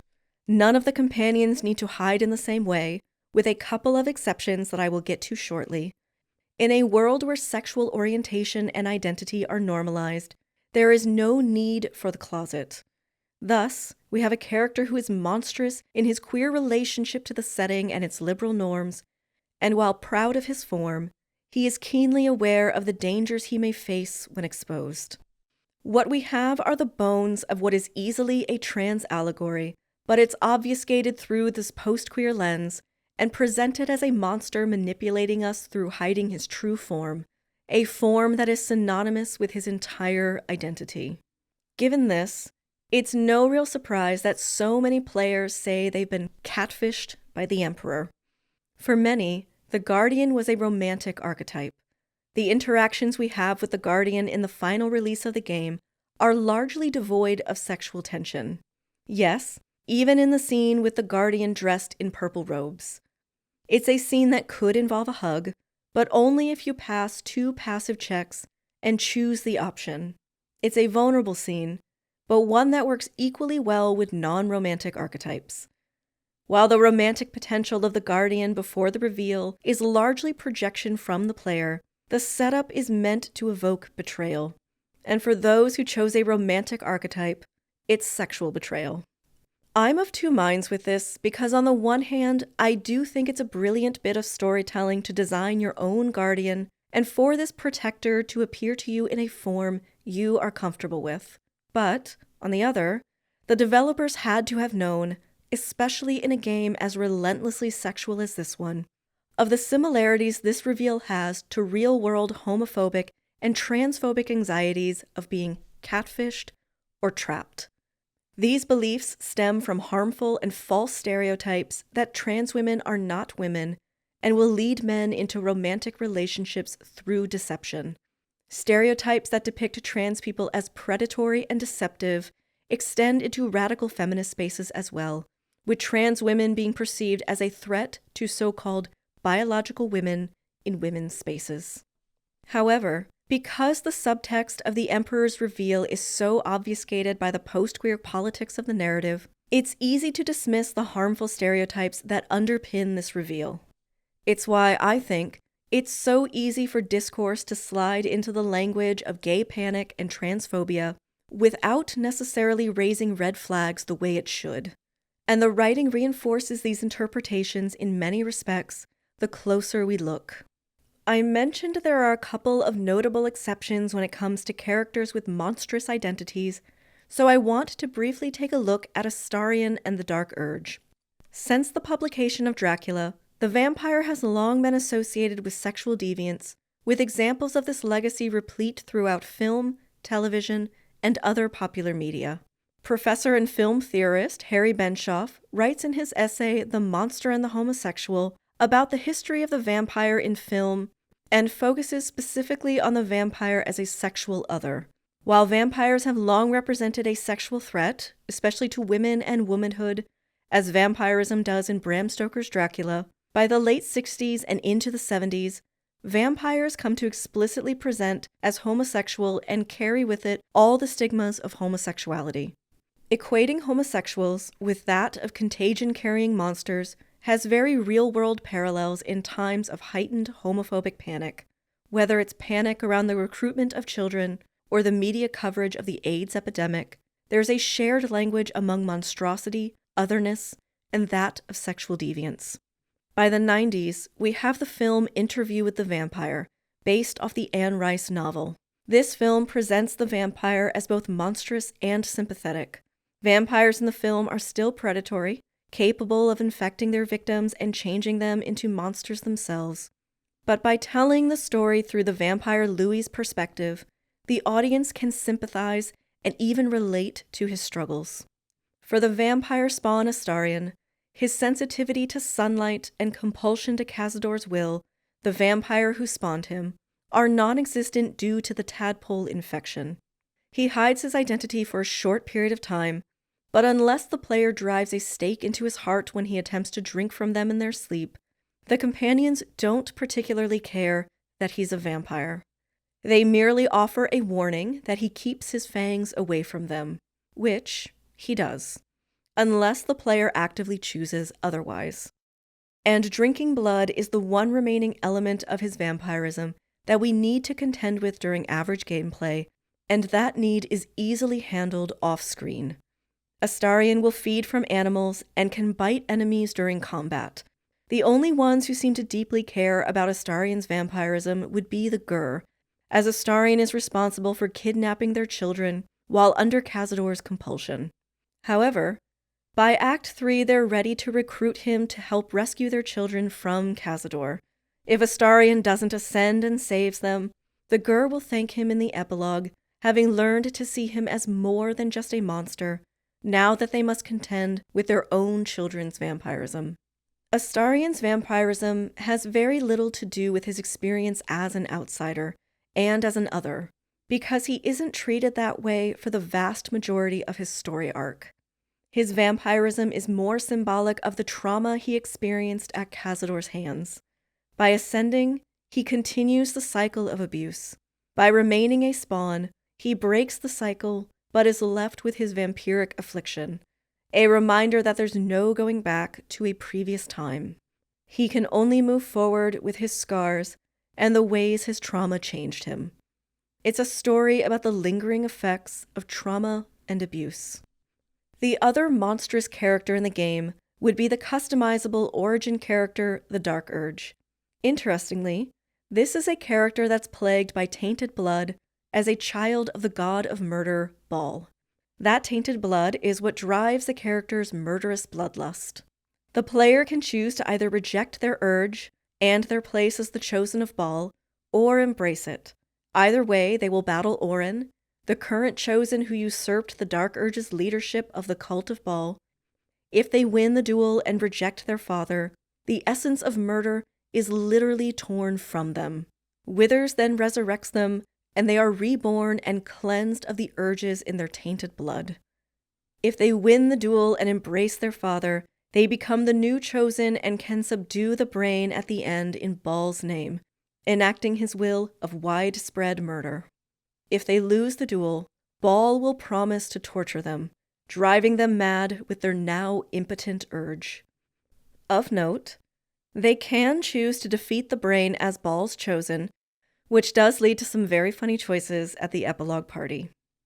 Like illithids, they are monstrous in their embodiment as a child of the god of murder. However, it is only in accepting their birthright and giving in to their urges do they physically transform into the Slayer, the monstrosity within them becoming fully flesh and bone. It's a gothic, psychological horror about rejecting your most base and vile desires that bring harm to you, your companions, and the larger society. Failure to overcome them is a long and agonizing soul death.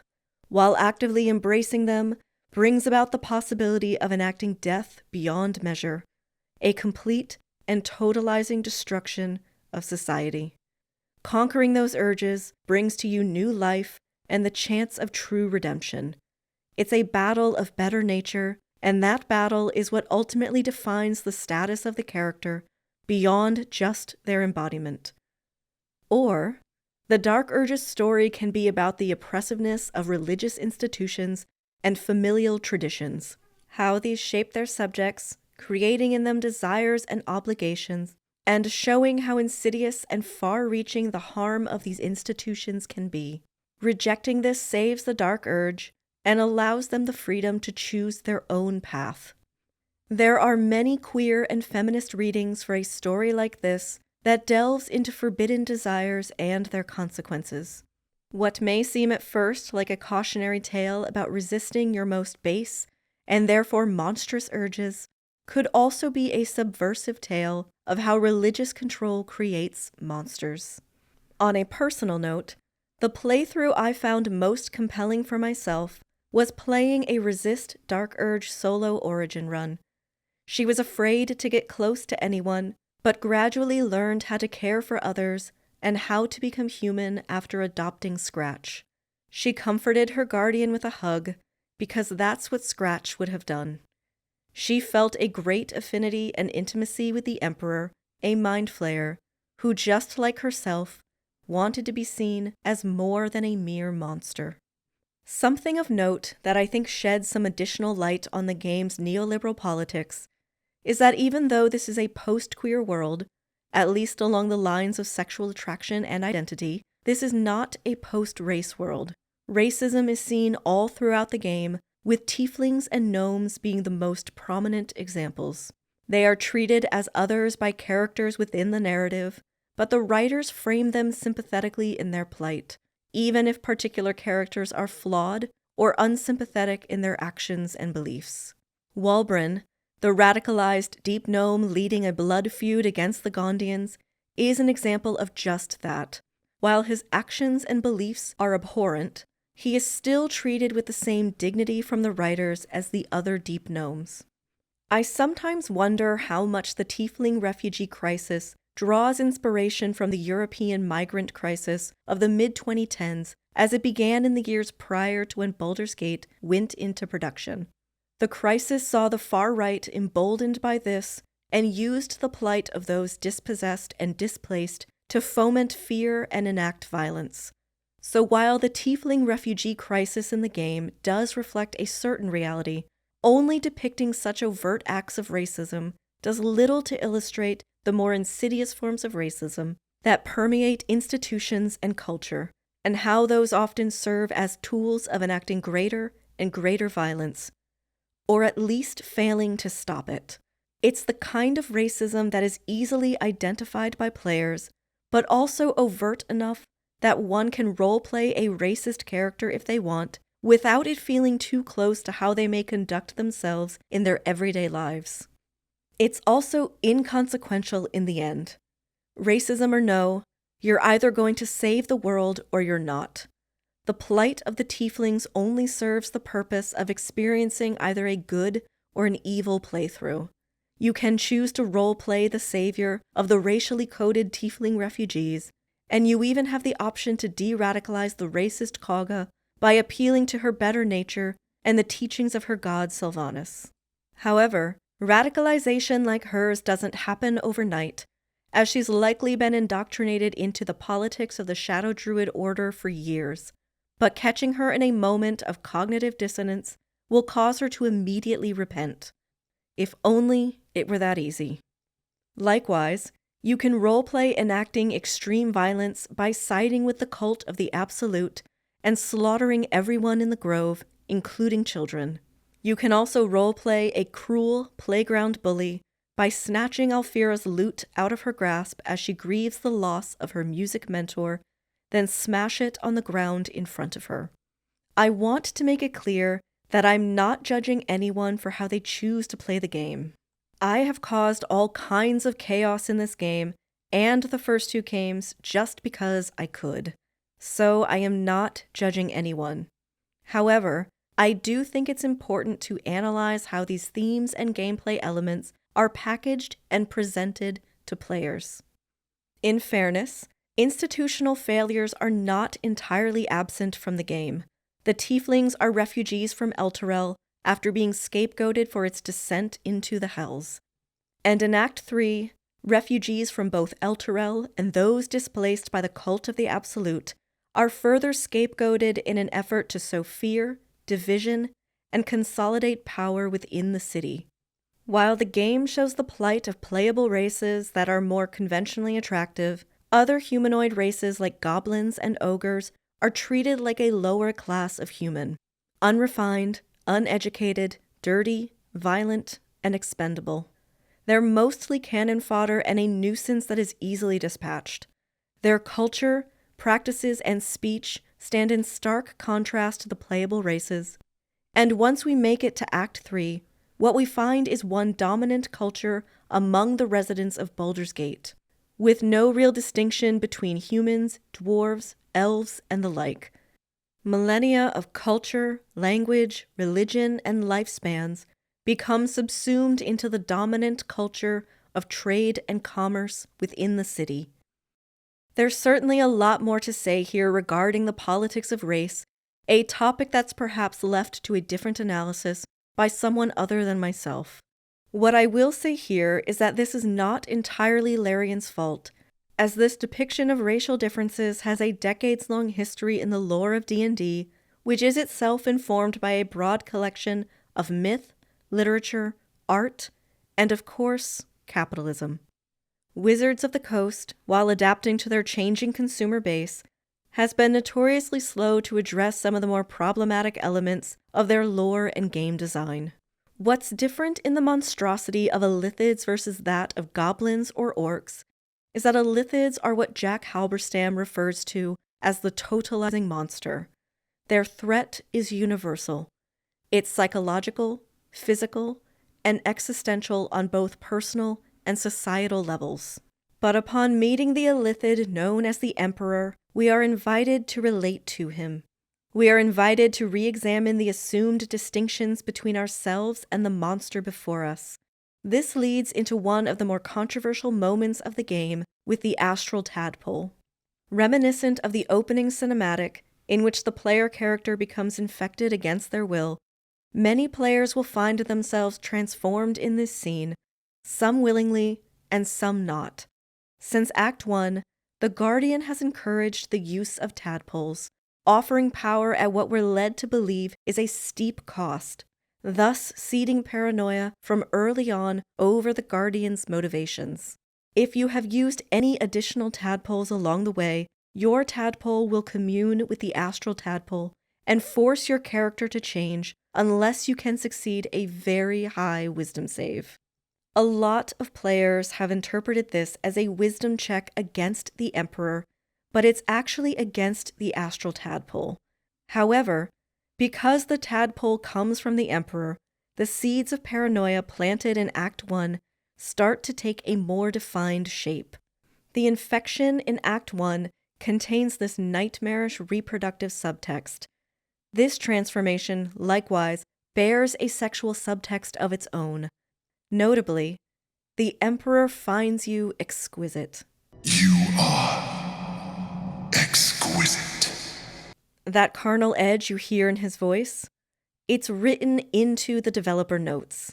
Just like the opening cinematic, there's a condensing of a myriad of fears related to disease, invasion, loss of self, agency, and the soul, the totalizing potential of the monster into this one moment. What I find interesting about this transformation is that it is a genuine evolution of your potential. Unlike the dire warnings of Act 1, here the energy of the astral tadpole awakens your body. You're more connected, more whole than you've ever been, and there's both a beauty and desirability in your transformation, at least to the monster before you. For everyone else, well, beyond some initial misgivings about your transformation, the player never experiences othering. Larian even made the transformation more outwardly unpleasant with later patches, adding completely black eyes and rotten teeth, but this is for the sole purpose of offending the player. In-game, these changes make no difference in your treatment by NPCs or your companions. You only experience some stray teasing by the likes of Raphael. For everyone else, it's like nothing happened. This transformation feels like a largely missed opportunity to build on the understanding of monstrosity. While it does some to begin to unravel and complicate the anxieties and biases that come with assuming to know or understand the inner world of another, especially that of a monster, it skips over the impact of social othering in shaping our perceptions and biases. Continuing on, much of the tension in Act 3 comes from inducing a sense of paranoia in the player. While the game has different endings and choices for the player along the way, there is, more or less, an intended path for them. That of freeing Orpheus and becoming an illithid to save the world. Act 3 is about getting you there. Almost immediately after the Emperor's reveal, we are met with a sense of urgency to get rid of him. Now that you know his true form, he is no longer your guardian, but a monster, a mind flayer. And, like a devil, he will drag you into a labyrinthian trap from which you cannot easily escape. The time is coming for you to expel the monstrous other. In Halberstam's chapter, Reading Counterclockwise, Paranoid Gothic, or Gothic Paranoia, he explains that, quote, paranoia forces the subject to gothicize others while attempting to elevate or purify the self. Paranoia is precisely a Gothic mechanism, a production of a demon who represents a multitude of fears. End quote. For Baldur's Gate 3, this Gothic other comes not in the form of a demon, but in the form of the Emperor.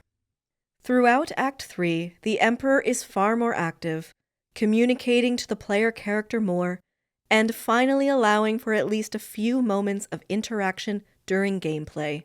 While we've known about the Dream Guardian being able to read the player character's thoughts since Act 1, the tone of that has decidedly shifted. How extensively the Guardian/Emperor can read the PC's thoughts is unclear, but it's probably similar to that of a colony's hive mind. This tonal shift is especially clear in the scene after meeting with Raphael at Sharess's caress. Your telepathic connection to the Emperor is temporarily severed, granting you some long overdue privacy.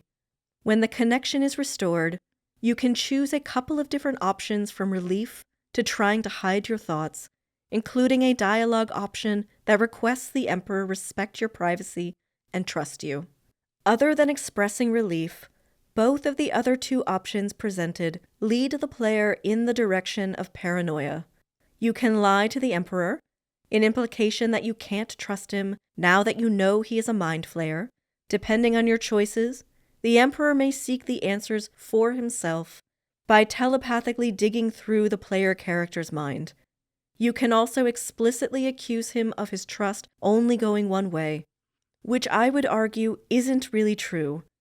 The Emperor, notably, does not interfere with the journey even when he disapproves of the player character's choices. He seems to put a great deal of trust in the player character, while also expressing realistic moments of wavering trust.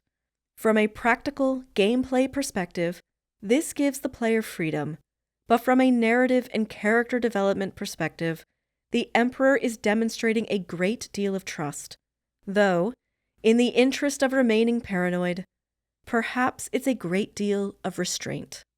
This meeting with Raphael is when he finally offers a bargaining chip. He will give you the Orphic hammer to free Orpheus, thus becoming free of the Emperor. This is explained directly to us through interjection from the narrator.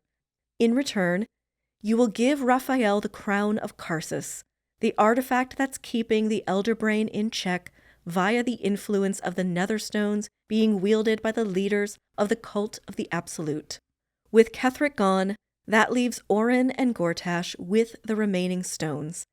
While none of the companions, except for Lae'zel, want to take this deal, everyone wants to break into the House of Hope to retrieve the hammer and be rid of the Emperor.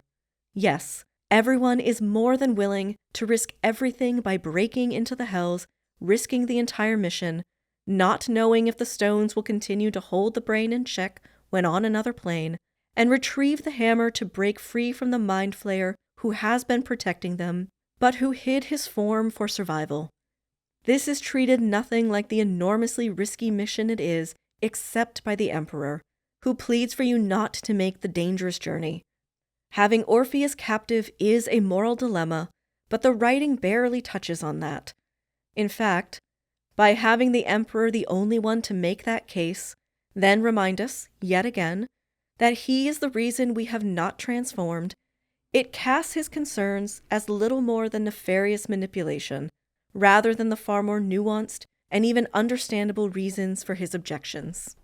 As a side note, in my solo playthrough where I never recruited Lae'zel, never met Voss, and only had violent and racist encounters with the Githyanki, Yerger, the devil tricked into a contract with Raphael, and who I inexplicably saved in Act 2, arrived at my camp to tell me to retrieve the Orphic hammer by promising that I would need it. There is a heavy push from the writers to go in this direction. I find that the writers primarily use two different methods of creating paranoia in the player.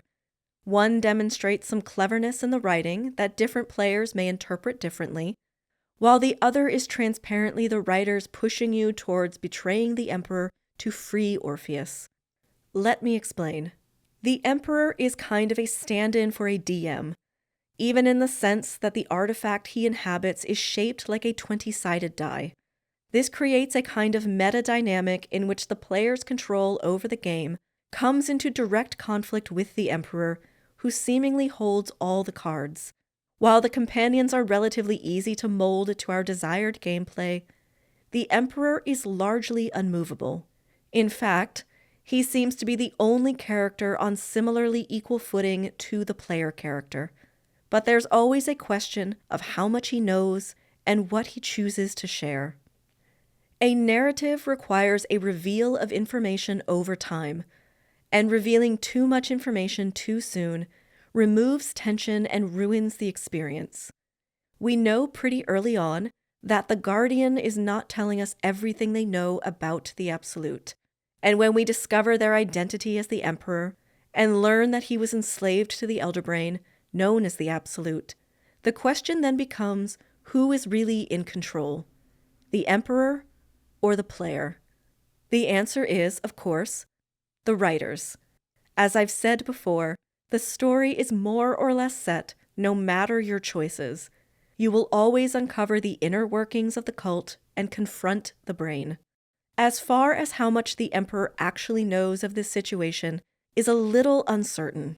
He knows about the Elderbrain, he knows about Gortash, he may or may not know about the Dark Urge, Orin, or Ketheric. It's likely he hasn't met the Dark Urge, as that would be a significant plot hole if you play as that origin character. He also doesn't know the aims of the cult, nor necessarily all its inner workings. Withholding information is not merely for the sake of narrative structure, but it's a way for the Emperor to protect himself, so there is motivation behind it. Is it manipulative? Yes, but it isn't necessarily nefarious, nor does it fundamentally change anything. Just as you're dependent upon the Emperor for protection, he's entirely dependent on you. It's simply false that he holds all the cards. I find this to be quite a fascinating dynamic, and one with a great deal more potential than what we find in the game. The writing largely reduces this dynamic to being manipulated or being a puppet, with the Emperor's insistence that you two are alike as a potential part of his manipulations. But monsters always reflect something about ourselves. Frankenstein's monster, his creation, vampire, and spirit, was hideous to behold, facing violence on sight despite his good deeds and once gentle nature, while Victor was loved, welcomed, and cared for even as his sins mounted in secret, the monster haunting his every move and coming to destroy those Victor was closest to. I'm hardly the first to note how the monster serves as Victor's dark reflection. Perhaps there is something to be gleaned from our role as a player crafting the vision of our guardian, and how we then respond when they are revealed as something other than what we intended. Speaking of which, the writers employ another tactic to create paranoia in the player that is decidedly more cynical. It's less about the Emperor's actions as it is the writer's bias. To illustrate this, I want to look at a few examples that go beyond the companion's significant and unwavering distrust. There's of course Will speaking of Duke Stelmane's condition, revealing that he always thought there was more to her disability than a stroke. Will offers the theory that Stelmane may have been persuaded or manipulated into a relationship with the Emperor in much the same way he was with Missoura. Lingering on this last suggestion is intentional. Will speaks about Stelmane with the tone of a boyhood crush.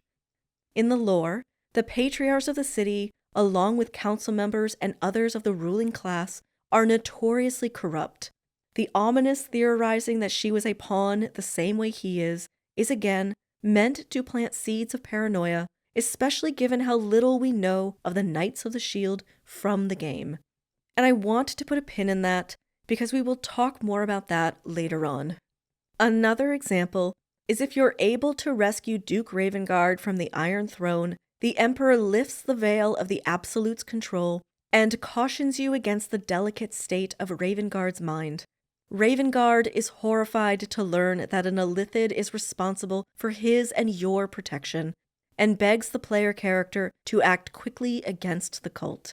There are no dialogue options to defend the Emperor in this moment if the player would like to do so. Having an option to confront Ravengard that the Emperor has just saved his mind from the Absolute's clutches is an option that really should be present.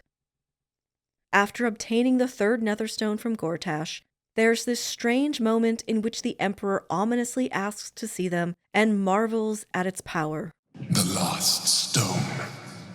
I need to see it for myself. There it is. So innocent, but such potential. This means nothing. It's solely to elicit paranoia. At no point does the Emperor attempt to take the stones without you willingly handing them over. He also doesn't attempt to overtake the brain unless you persuade him to in a moment that's more wish fulfillment for the player than a logical outcome of his motivations and actions. To that point, why gather an army of allies that want nothing more than to see the cult destroyed, along with the brain, only to turn around and fight them along with the Gith army? The answer is player choice. On that note, the Emperor also leaves the stones and crown behind once the brain is defeated. And then, of course, we have Minsk and the infamous moment where the Emperor at first refuses to save him. As big a deal as this has been made out to be by many players, I don't see it as functionally different from many other moments in the game. It's quite similar to convincing Will not to kill Karlach, as neither of those require skill checks. The only contingency being that you have to have Jaheira present to even get the opportunity to save Minsk.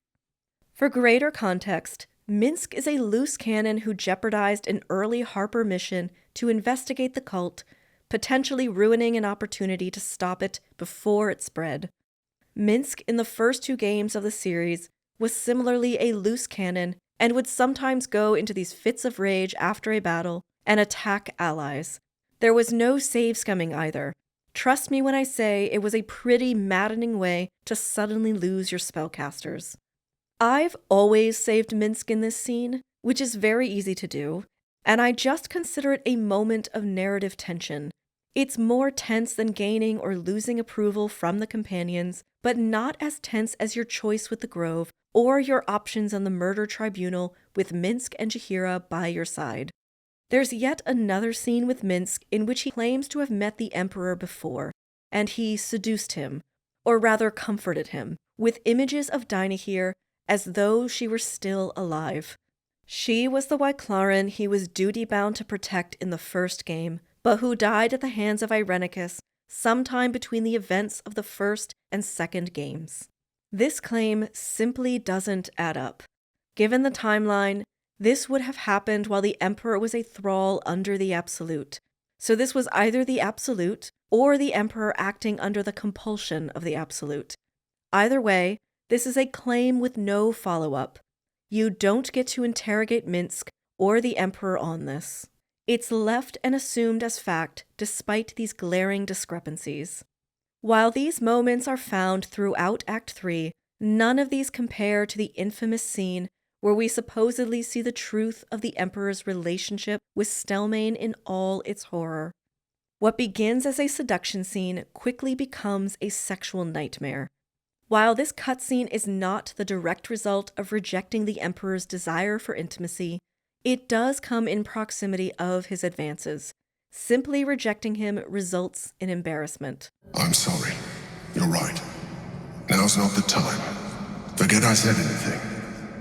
To trigger the Stelmane cutscene, it requires the player to either insinuate to the emperor that they know his true nature as an illithid, or you need to call him a freak. Either option will trigger this infamous scene. When we first met the emperor, he shared with us via telepathic connection images of his story as a former adventurer turned illithid who escaped thraldom under the Elder Brain and made his way back to Baldur's Gate. There he met Duke Balin Stelmane, and together they ran the shadowy black market organization known as the Knights of the Shield. In that cutscene, we see the two of them working together as equals and toasting to their accomplishments.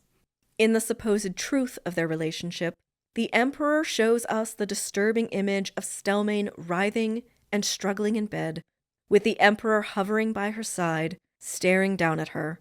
They are engaged in a violent psychic battle in which the Emperor prevails. Stelmane opens her eyes, which now glow the same shade of purple as the Emperor's. In the next part, they are gathered around a table just as before, but Stelmane is slack-jawed, staring blankly ahead at the Emperor, whose tentacles are no longer hidden behind a cowl. An unnamed man stares at them in horror before fleeing. Next, the Emperor, seated by a fire, lifts his goblet to toast Stelmane in their accomplishments. Stelmane, glassy-eyed and mouth still agape, lifts her goblet in a toast as though being pulled by the strings of a puppet master. As shocking as this scene is, I think it's important to contextualize this within modern media. There is a long, reactionary history of defining the other, the monster, by means of the sexual violation of women, very often white women, though that is not always the case. This history is notoriously racist, xenophobic, nationalistic, and even transphobic. One of the most notorious examples of this in cinema is from the 1915 film The Birth of a Nation, in which the sexually aggressive freed slave Gus, played by white actor Walter Long in blackface, chases the young Flora Cameron to her death when she refuses to marry him. He is eventually caught by what the film presents as the heroic KKK, and his dead body is left on the steps of the lieutenant governor's home. In The Creature from the Black Lagoon and other Monster B movies of the 50s, 60s, and through the 70s, often featured a humanoid-type monster who captures a young, beautiful white woman. While King Kong is another earlier example of this trope, and portrayals of the monster or beast vary in how sympathetic they are. While modern monster romances deconstruct this trope with the young woman finding love and humanity in the monster society fears. These anxieties extend well beyond fictional media to include real-world propaganda and rhetoric. We're seeing a bald-faced resurgence of exactly this with the proliferation of hate speech on social platforms and in politics, and the very real impact this propaganda has on things like immigration policy, gender-affirming care, and equitable access to public life. It's a very effective way to gothicize the other while upholding your own sense of purity. Women, or more precisely white womanhood, is a proxy for a Western patriarchal norm for capitalism and the values of a civilized society. Under this norm, there exists a double standard that often protects white men in positions of power even when they abuse, violate, and exploit women and girls, while marking the foreigner and the minority as other, as monstrous. Both can be opportunistically harnessed to uphold white patriarchal hierarchy. This scene with Stelmane is shocking and disturbing, but I want to make one thing clear. This is not a rape scene. It is a scene that uses the visual language of sexual assault by the masculine-coded foreigner to solidify the Emperor's monstrosity. It's to provide a moral imperative for his expulsion and eventual destruction. Stelmane's suffering is the watershed moment that confirms your paranoia. You too could be the victim of bodily violation, with your agency and self destroyed. A lot of players interpret this scene as the Emperor finally letting his mask slip, or as him retaliating against you for finally standing up to his abuse. I vehemently disagree with this interpretation. The player character holds a tremendous amount of power, and both they and the Emperor are locked into a bond of mutual survival. Too much is at stake for either to defect from the mission. Triggering this scene comes down to dehumanizing the Emperor, to reducing him to a freak, a monstrous, soulless, and sexually deviant husk, and you are the one who self-righteously sees through his disguise. For the Emperor, whose life and freedom depends upon your willingness to work with him, this is a very direct threat. I think this scene is far more akin to this pivotal moment in Act 3 of Frankenstein, when Victor refuses to finish making a female companion for his creation. I sat one evening in my laboratory. A train of reflection occurred to me, which led me to consider the effects of what I was now doing. 3 years before, I was engaged in the same manner, and had created a fiend whose unparalleled barbarity had desolated my heart, and filled it forever with the bitterest remorse. I was now about to form another being, of whose dispositions I was alike ignorant. She might become 10,000 times more malignant than her mate, and delight, for its own sake, in murder and wretchedness. He had sworn to quit the neighborhood of man and hide himself in deserts. But she had not, and she, who in all probability was to become a thinking and reasoning animal, might refuse to comply with a compact mate before her creation. They might even hate each other. The creature who already lived loathed his own deformity, and might he not conceive a greater abhorrence for it when it came before his eyes in the female form? She might also turn with disgust from him to the superior beauty of man. She might quit him, and he be again alone, exasperated by the fresh provocation of being deserted by one of his own species.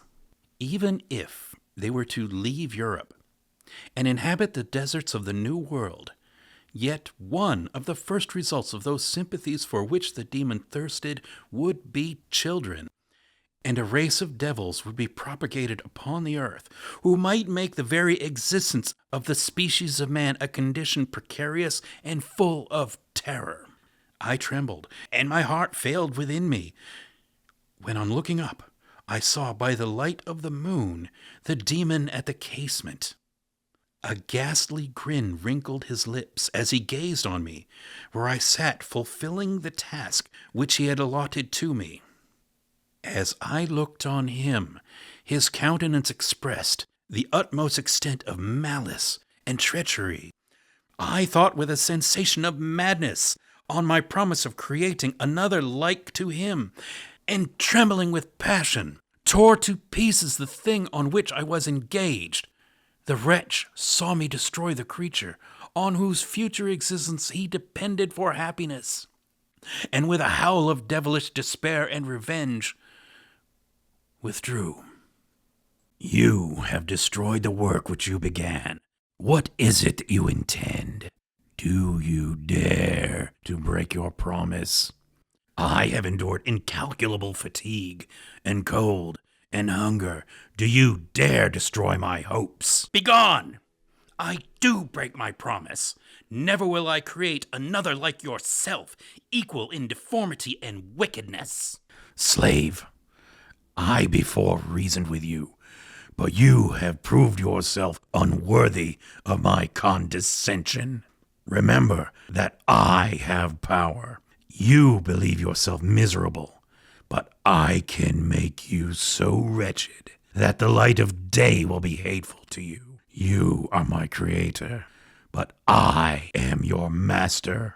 Obey! Begone! I am firm, and your words will only exasperate my rage. It is well. I go, but remember, I shall be with you on your wedding night. And true to his word, Elizabeth observed my agitation for some time in timid and fearful silence. I passed an hour in this state of mind, when suddenly I reflected how dreadful the combat which I momentarily expected would be to my wife, and I earnestly entreated her to retire, resolving not to join her until I had obtained some knowledge as to the situation of my enemy. She left me, and I continued some time walking up and down the passages of the house, and inspecting every corner that might afford a retreat to my adversary. But I discovered no trace of him, and was beginning to conjecture that some fortunate chance had intervened to prevent the execution of his menaces, when suddenly I heard a shrill and dreadful scream. Great God! Why did I not then expire? Why am I here to relate the destruction of the best hope and the purest creature of earth? She was there, lifeless and inanimate, thrown across the bed, her head hanging down and her pale and distorted features half covered by her hair. I rushed towards her and embraced her with ardor, but the deathly languor and coldness of the limbs told me what I now held in my arms had ceased to be Elizabeth, whom I had loved and cherished. The murderous mark of the fiend's grasp was on her neck, and the breath had ceased to issue from her lips. While I still hung over her in the agony of despair, I saw at the open window the figure most hideous and abhorred. A grin was on the face of the monster. He seemed to jeer as with his fiendish finger he pointed towards the corpse of my wife. this scene is the pivotal moment when everything for both Frankenstein and his monster falls apart. Frankenstein, refusing to follow through on his promise to create a companion for the monster, rips apart the female creation, denying his monster the chance at companionship and forever severing what tenuous peace there was between them. The reasons for Frankenstein's betrayal are complex, both motivated by the very real understanding that he is about to create another rational being who may choose a different life than the one she was created for, and by the paranoid fears of her potential evil and the children they may sire. The female creation, though never given life, her monstrosity is inextricably tied to her reproductive capabilities, which, unlike the pure Elizabeth, could unleash a curse on the world through creating profane progeny with the monster. Her status as a female other represents far more than the wickedness of the male monster who serves as Victor's vampire, tormenting him and killing those he's closest to. Her potential threatens the foundations of the broader society. She is the other side of the coin of womanhood. Thus, the full potential of the monster to harm doesn't come into play until Victor reaches the precipice of creating a mating pair. She is thus destroyed before she is ever given life. It's a moment that reveals the depths of Frankenstein's mistakes, of creating a being for whom he has left to fend for itself, to suffer and be denied the warmth of a family and a community to accept him. At the same time, it's a moment that exposes historically rooted fears of the other that take the form of Gothic paranoia. The monster seals his fate when he denies Victor the very companionship denied to him by murdering Elizabeth, who to Victor is the embodiment of purity. The violence inflicted on these women, on their bodies, says a great deal about monstrosity as a threat to women, but only certain women. Monstrosity, when it takes the feminine form, must be destroyed. Like Stelmane, women are proxies for the values the monster threatens. They create the moral need to expel the monster through the use of violence.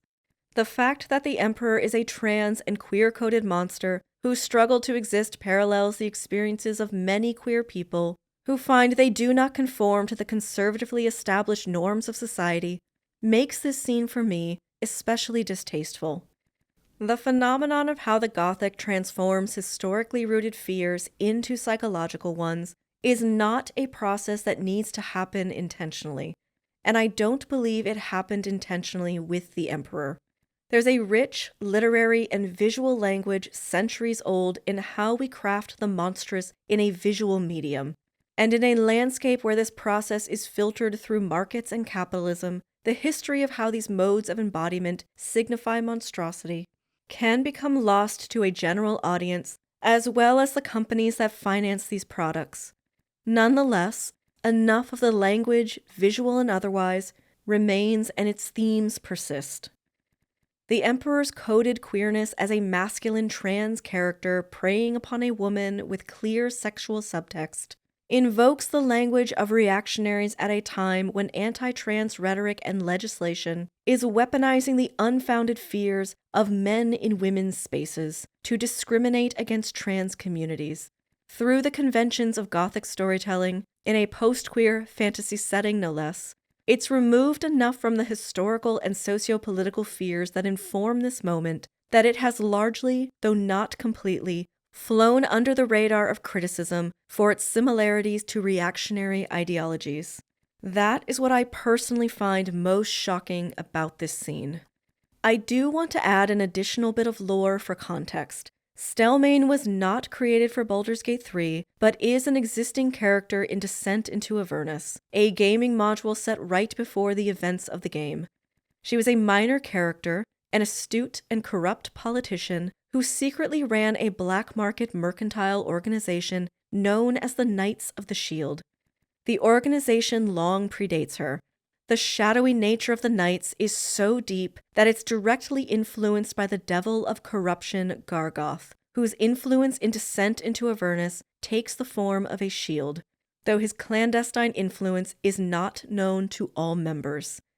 In the module, Stelmane is not the victim of a stroke, but rather is the victim of a seizure brought on through battling the mental domination of a mind flayer, whose motivations remain unknown. She functions well while negotiating for the benefit of the Knights, but when she attempts to voice her struggle, she becomes more disabled in the attempt, making her unable to communicate her plight. I want to be clear that this context does not change any of my analysis regarding Stelmane and the Emperor. Rather, what I find interesting about this is that Stelmane is more of a character in the lore, though still a very minor one. She's a corrupt politician, and there's a great deal of potential there to give her some depth by developing her motivations and personality. In the game, she's Will's crush and the Emperor's victim. Like the female monster of Frankenstein, she has no voice. She doesn't even have life. And like Elizabeth, she exists to define monstrosity through her suffering, to create a moral imperative for the Emperor's removal. As shocking as this scene is, it may not have happened. Looking closely at this supposed confession, many things simply do not neatly add up. Stelmane still attends events according to will, and still has functional capacity despite limitations. Yet in this cutscene, she's seemingly a husk. She's glassy-eyed, her mouth hangs open, she's unable to even hold a glass up to toast, without what looks like the Emperor's control. He's showing her plans on a map, but why? If she is this unable to function, what's the point? And then there's the Emperor himself, a character who goes to great lengths to hide his form, is now out in the open, and not merely to Stelmane. He's out in the open to someone else who appears quite frightened. Neither Stelmane nor the Emperor appear to have personal guards, so this is enormously risky. This also calls into question why he would reveal his relationship to Stelmane at all. Why risk exposing himself as the one dominating her? She is alive for the entirety of the game up until the player arrives in Act 3, and a possible ally in the fight against the Absolute. Yes, the Emperor can be an unreliable narrator, and there's no reason to assume his original story when we first meet him in the Astral Prism is the complete story. but there's no reason to assume that this is somehow the truth. The writers seem to have diverged from descent into Avernus, giving their relationship some room for questions as to its actual nature, even though we never have definitive answers to those questions. We know from a journal that almost certainly belonged to Stelmane, along with an overheard conversation in the Elfsong Tavern, that she saw the Emperor as an asset to the Knights of the Shield. We know from interview documents that the Emperor was impersonating her rather than puppeting her during at least some of the business he conducted. We also know that according to Stelmane's physician notes, he would regularly visit her and she would improve after those visits. Once he was abducted by Gortash, her condition greatly deteriorated before her death at the hands of a Baal cultist. The fact of the matter is, we don't know the full truth. We know from data mined files that Stelmane was originally traveling with the Flaming Fist and was captured at Joaquin's Rest by the Cult of the Absolute. This role was filled by Duke Ulder Ravengard for the game's release. So many players see this cutscene as the full truth because it fulfills our paranoia. It's an all too familiar sight of a woman suffering at the hands of a monster. She is not a character, but a device to solidify the boundary of the Emperor's monstrosity. And shock makes it difficult to step back and consider a closer reading of the text. Instead, we are meant to sever whatever alliance we may have had with the Emperor. We are meant to establish our own superiority to the monster and to expel him. Part 4. The Dark Power of Monstrous Identity. In 1993, at an Arts, Humanities, and Social Science conference in California, Susan Stryker, a queer activist and professor with the advocacy group Transgender Nation, and whose activism had recently been directed at the American Psychiatric Association's annual meeting, presented a monologue to conference goers.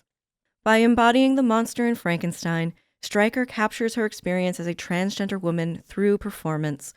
Her monologue takes place at the moment when monster and creator first speak to one another in the village of Chamonix. I would like to read some excerpts of this performance. The transsexual body is an unnatural body. It is the product of medical science. It is a technological construction. It is flesh torn apart and sewn together again in a shape other than that in which it was born.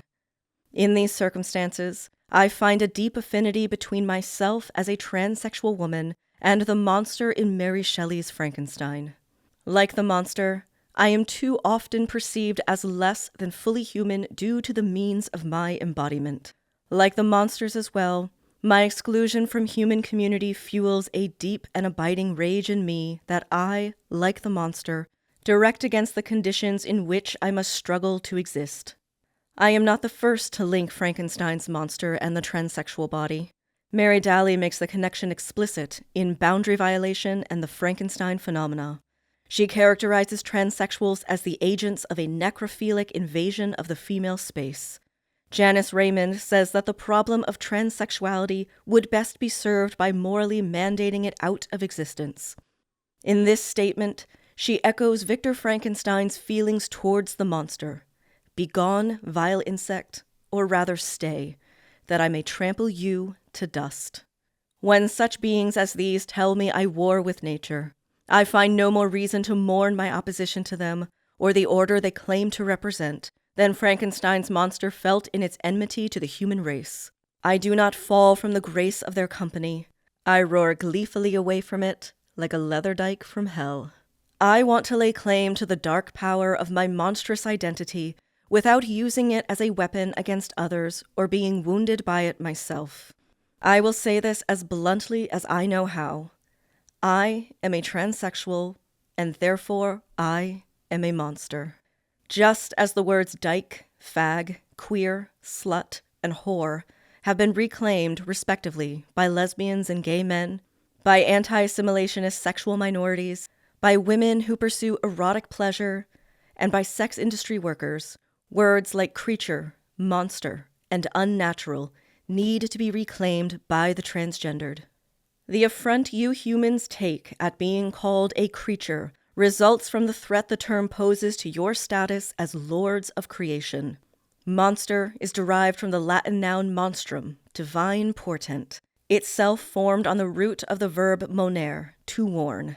Fabulous creatures like the Sphinx, who were composed of strikingly incongruous parts, because the ancients considered the appearance of such beings to be a sign of some impending supernatural event.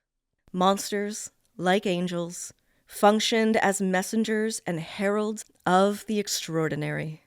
Hearken unto me, fellow creatures. I, whose flesh has become an assemblage of incongruous anatomical parts, I, who achieve the similitude of a natural body only through an unnatural process. I offer you this warning.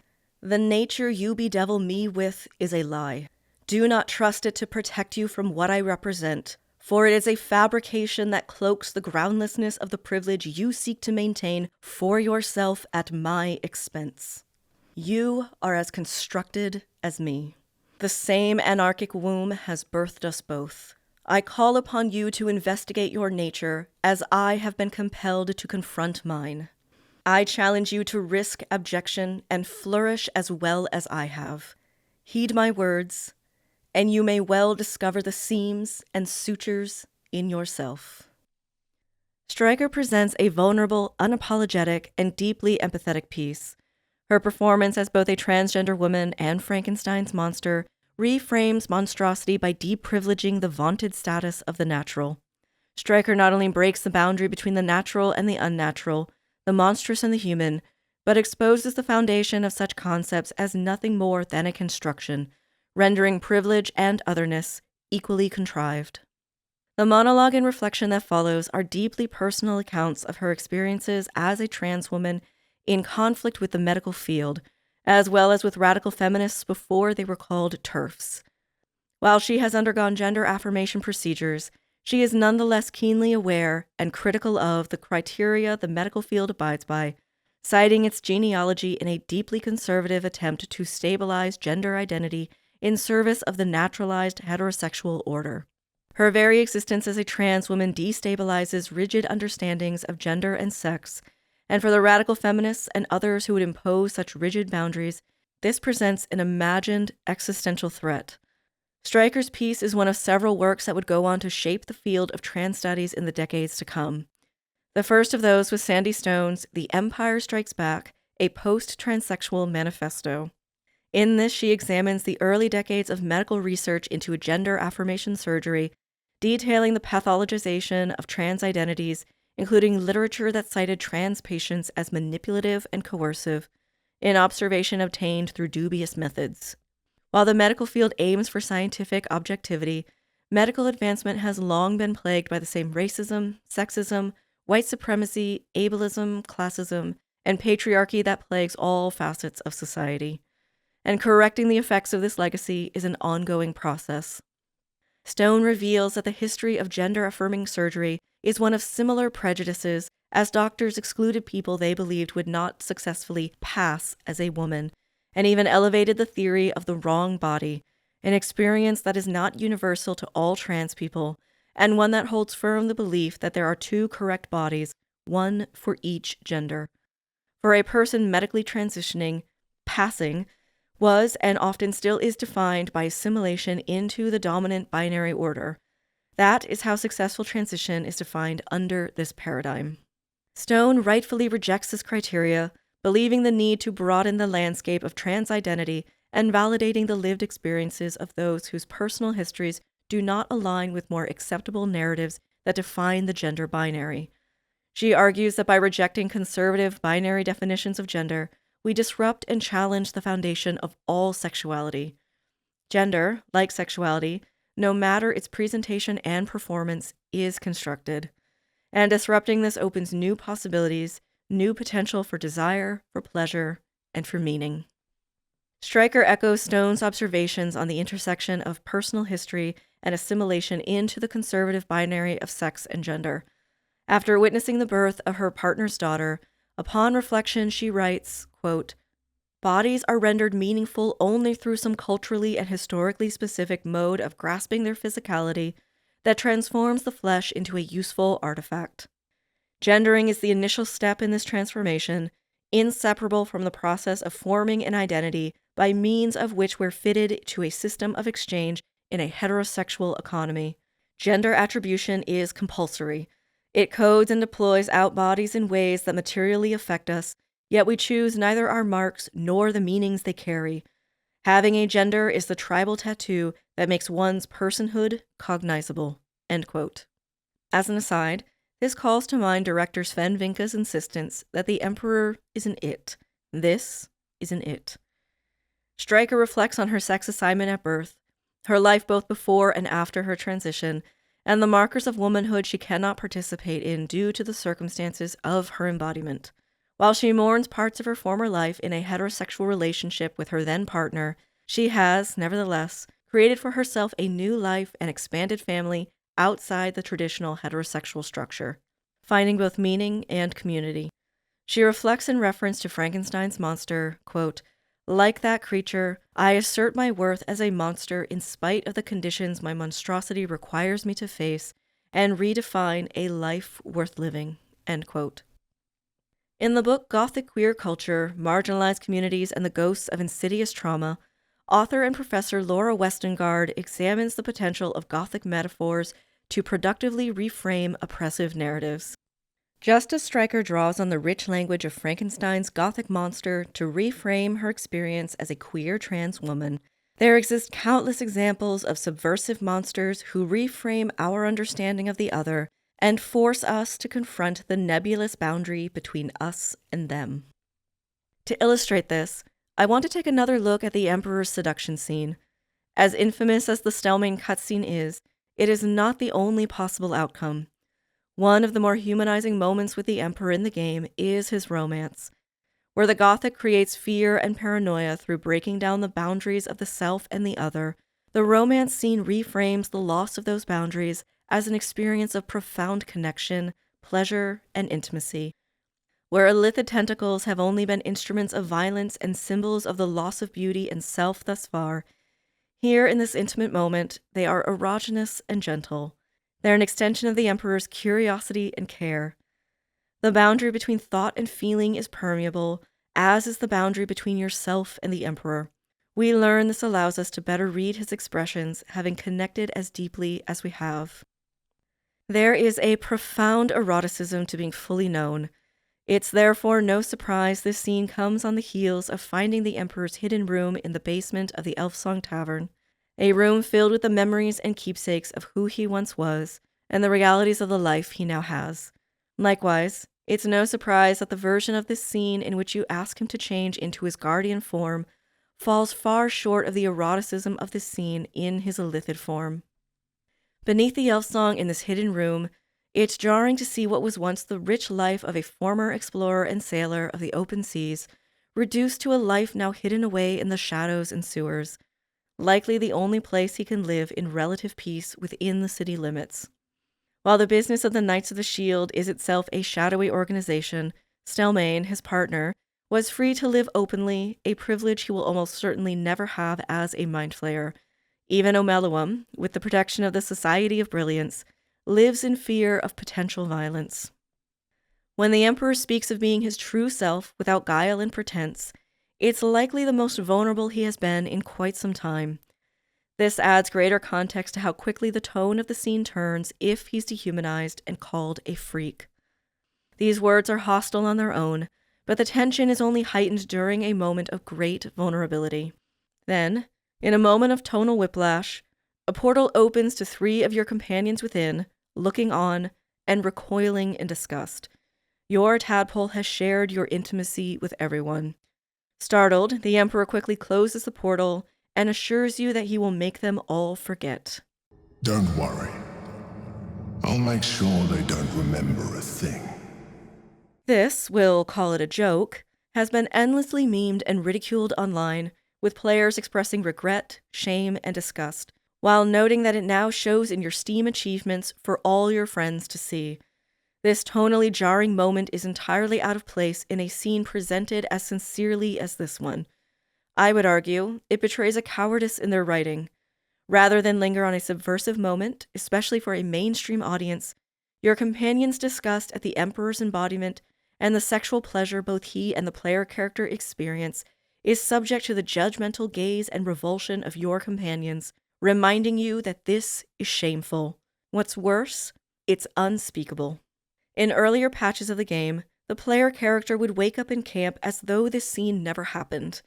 There were no reactions from companions and no consequences with the player character's romantic partner. Because players complained about this, the developers added the line we just heard in patch 4 to supposedly fix the plot hole of your companion's collective amnesia. This would normally be a very concerning action with far-reaching implications. However, nothing comes of it. The player has no dialogue option to respond to this, nor do they have any dialogue options to tell the companions of their night with the Emperor or how he made the entire camp forget. It also doesn't fix the issue with companion reactivity.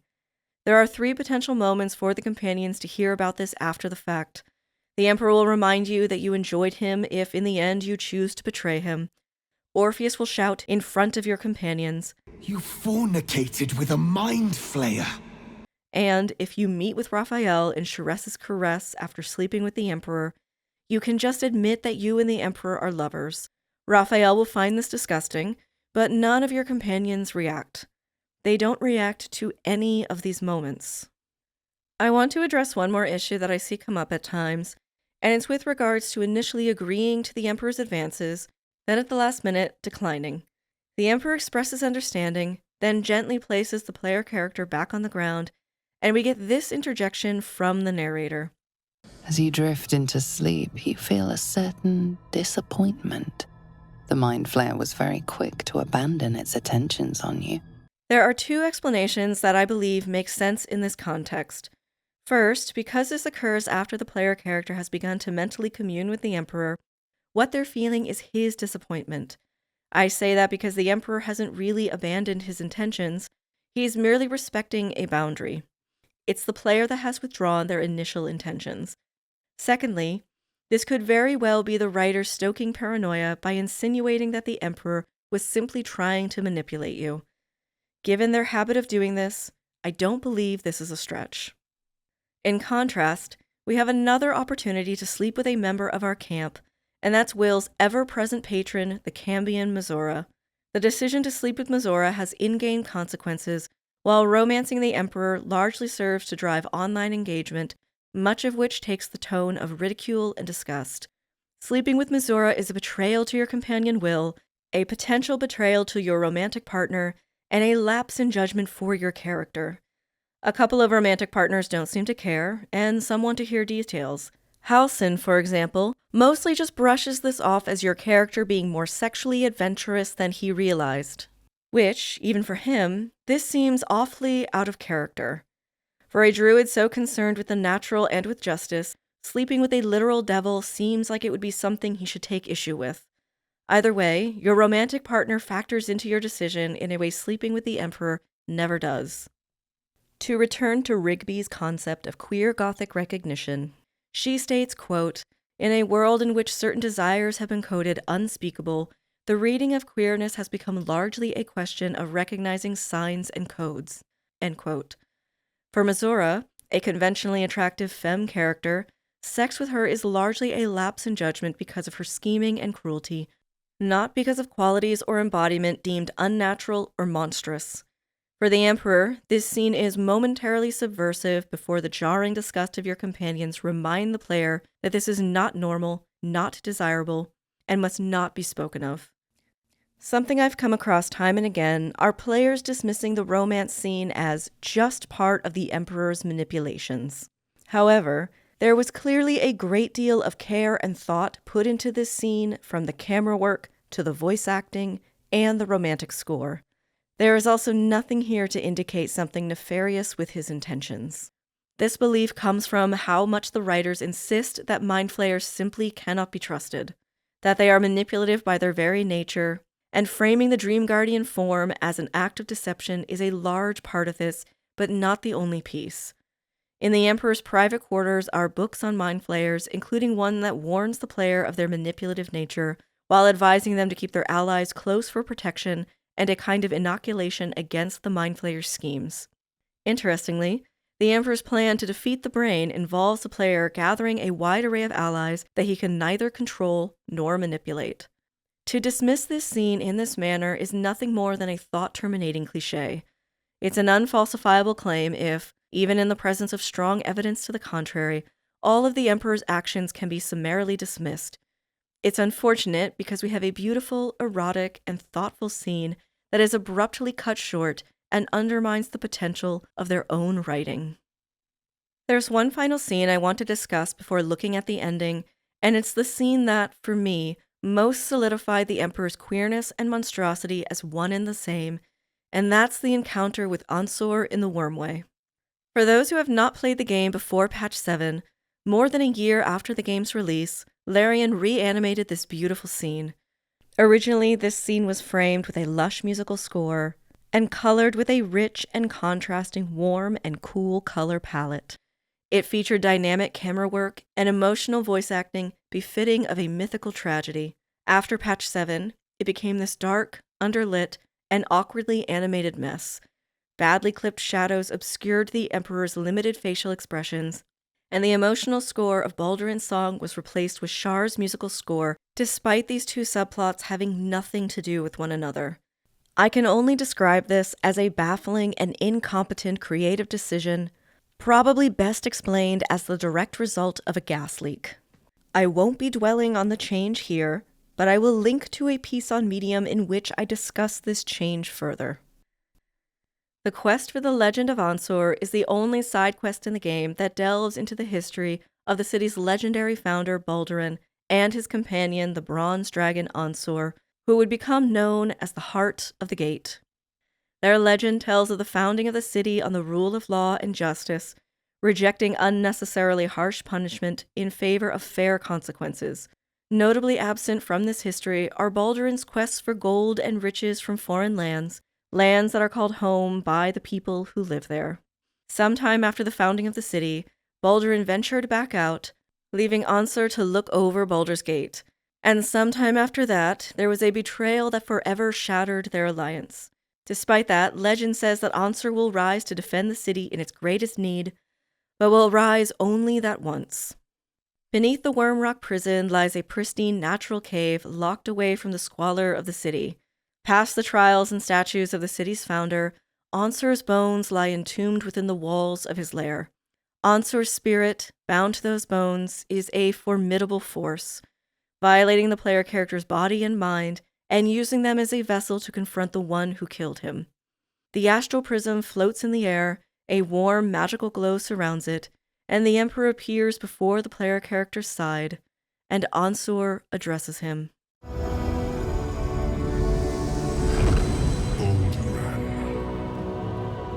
Your presence has stirred me, as it ever did. I am awakened. After many hours of gameplay, this is my favorite scene in the game. Beneath the legendary figures of Ansor and Baldurin is a deeply personal and tragic story. For all the issues I have with some of the Emperor's writing, this moment for me shines for how humanizing it is.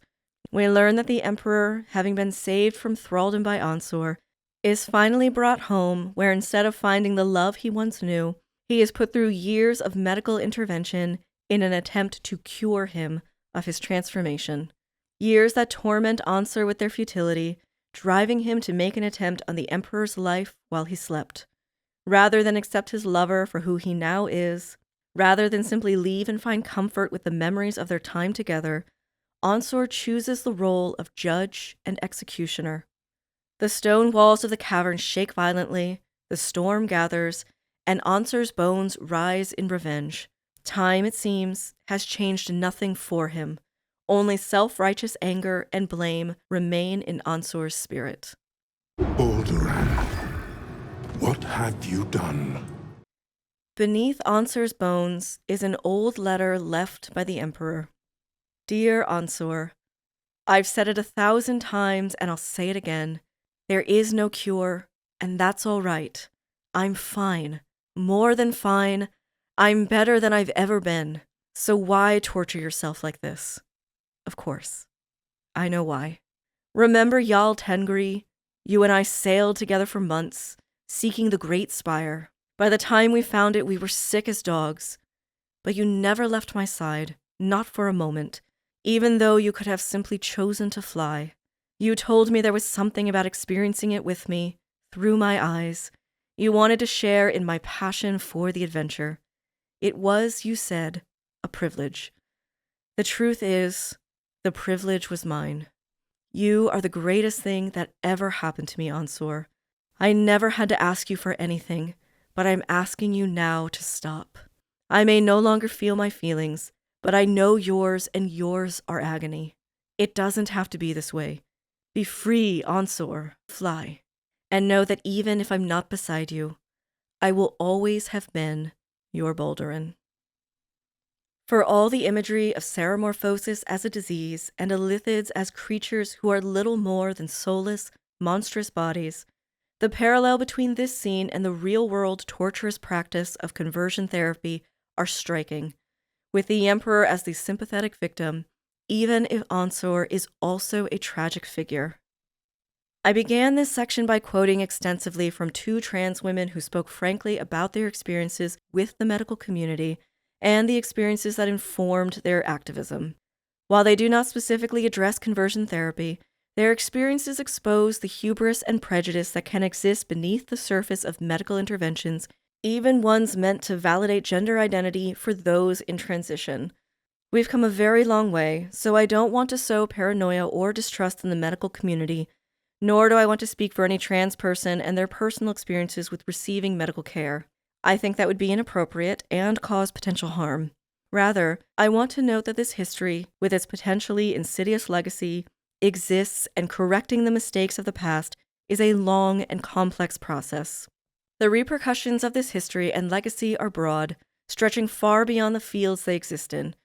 Stone describes this as such, quote, "Bodies are screens on which we see projected the momentary settlements that emerge from ongoing struggles over beliefs and practices within the academic and medical communities.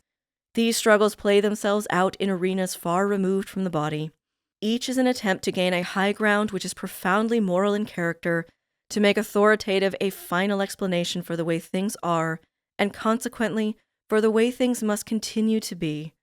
As with males theorizing about women from the beginning of time, theorists of gender have seen transsexuals as possessing something less than agency.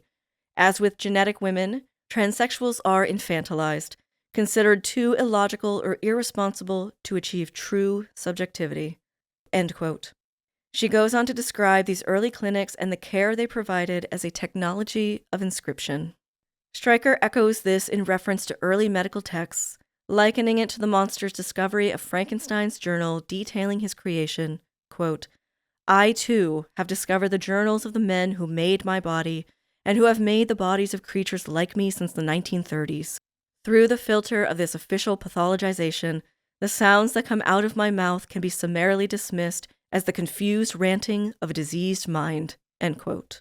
While there are no medical journals detailing Onsor's pursuit of a cure, we can glean from the letter and Onsor's own admissions that the pursuit of a cure was less about the Emperor's suffering as it was about Onsor's own. The Emperor, who found peace in his new form, rejected the pathology of becoming a illithid. Onsor, convinced of his own moral superiority, dismissed the Emperor's subjectivity and attempted to enact a twisted form of what he considered justice. A merciful death is what he called it. To Onsor, who could not accept that the Emperor was the subject of his own life and desires, murder was a morally justified, violent end. There's a moment with the Emperor afterwards in which he tells the player character that he doesn't regret what he did, only that it needed to be done, that to be alive, his actions in defending himself were worth it. While this may seem cold, I find this response quite interesting. This is not a new wound for him. It's possible centuries have passed, and however the Emperor felt in the days, weeks, or years afterwards is unknown, as it's not included in the game's writing. However, he has found peace. Despite the tragedy of their relationship, I think there's a profound message in how the Emperor both grieves the loss of Onsor without internalizing the shame of his abuse. He continues to push forward and create a life for himself. I think it's worth noting the dissonance between his life in Onsor's lair and his life in the Knights of the Shield. While the lair itself is largely a pristine natural formation with the exception of some areas that were built to fit the natural shape of the cave system, this lair lies beneath a prison, and it becomes a prison for the Emperor. Beneath the Elfsong Tavern, in a windowless room connected directly to the sewers, the Emperor runs a shadowy organization with one of the city's dukes. While he's still not able to move as freely as others, he moves more freely than he did while with Onsor, and certainly more freely than when he was a thrall to the Elderbrain. While this could represent his fall from glory, I think this also illustrates the limits imposed on his freedom by the broader society in which he lives. He is forced underground.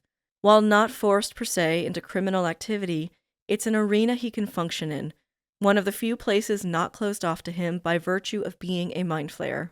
Yes, he can change his outward appearance, but we know from documents of him doing so while masquerading as Boleyn that he risks discovery. While the events of the Wormway are quite sympathetic to the Emperor, this is yet another missed opportunity, especially if you've managed to save Duke Ravengard. The legend of Baldur is most important to Will's story. Duke Ravengard recognizes that Onsor became an undead monster and would have been no savior to the city. However, learning that the legendary Baldurin is now a mind flayer is deeply shameful to them both. And let's put a pin in that for later.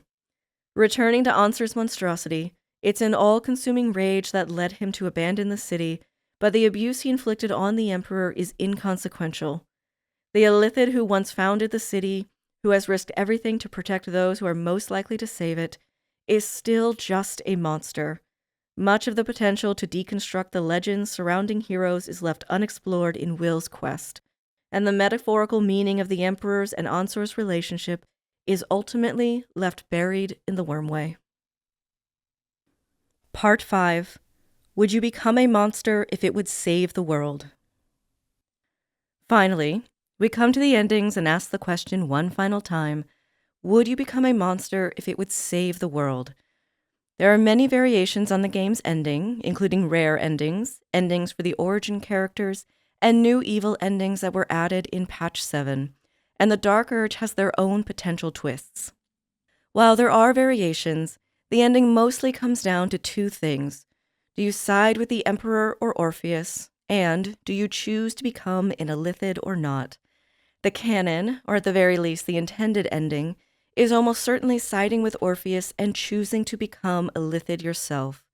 It's the sacrifice to save the world and return the Gith Prince to his people for liberation. There are only about 4 common endings, maybe 6 if you include the Dark Urge, and those are the ones that are most significant. For the purpose of this analysis, I will be focusing on the main outcomes while providing some analysis on ways these endings can branch. Since Orpheus is finally coming into play as either an ally or a sacrifice, it's essential to have some additional lore on the Gith and Orpheus himself, and I will do my best to keep it brief. For millennia, the Gith were enslaved under the Illithid Empire and shaped into their current form through generations and generations of selective breeding.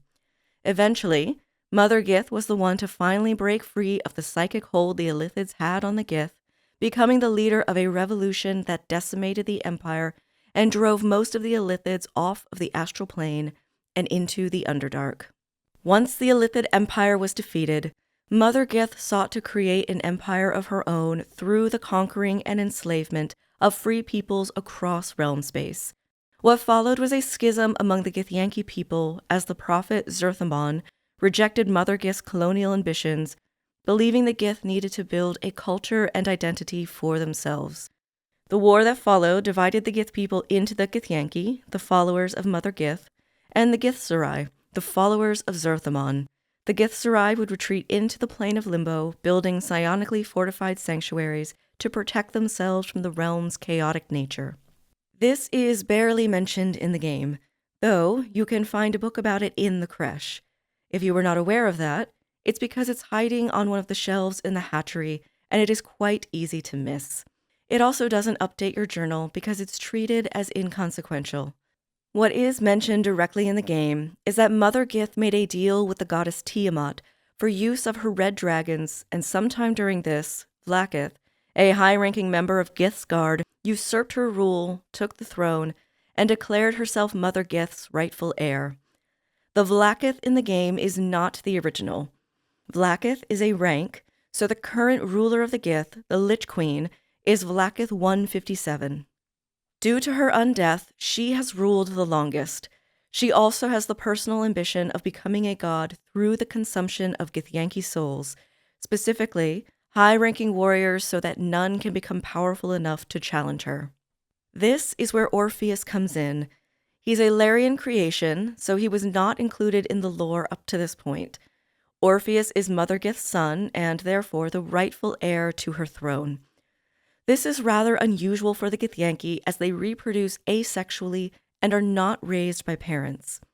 Regardless, Orpheus has been locked away in the artifact, bound in place by infernal chains. His honor guard are oath-bound to Gith's son, and therefore cannot leave the artifact either, though some of his honor guard remained free and are now allied with Kithrak Voss. According to lore, Voss is the one who delivered the fatal blow to the prince. In actuality, he is loyal to the Prince of the Comet. And this is where the lore and politics surrounding Orpheus begin to get messy. Without prior knowledge of Gith lore, the game very much gives the impression that Githyanki society is the way it is, cruel, ethno-supremacist, eugenicist, militarized, and imperialistic because of Vlaakith. That's simply not the case. The Gith fractured into the Githyanki and the Githzerai because the Githzerai rejected Mother Gith's imperialist ambitions. Vlaakith is not much different than Mother Gith in this respect, except this particular Vlaakith also has personal ambitions of becoming a god. Orpheus, being the rightful heir, is loyal to Mother Gith. His honor guard even cry out her name during battle. It would logically follow that he would take up Gith's ambitions once Vlaakith is dead and resume expanding the Githyanki Empire. Instead, we get a prince who is hailed as a liberator, as one who teaches kindness and compassion. However, of all the lore we have of Orpheus in the game, none of it mentions his teachings, only how he fought the usurper Vlaakith and became known as the Prince of the Comet. Essentially, we are told he is this kind and compassionate leader who will respect the bodies and lives of his followers, but he does not earn this distinction. It's effectively a distinction by default. He is not Vlaakith, he is the prince, therefore, he is the one who will liberate the Githyanki. Vlaakith's lichdom is really just a thematic extension of her despotic and authoritarian rule.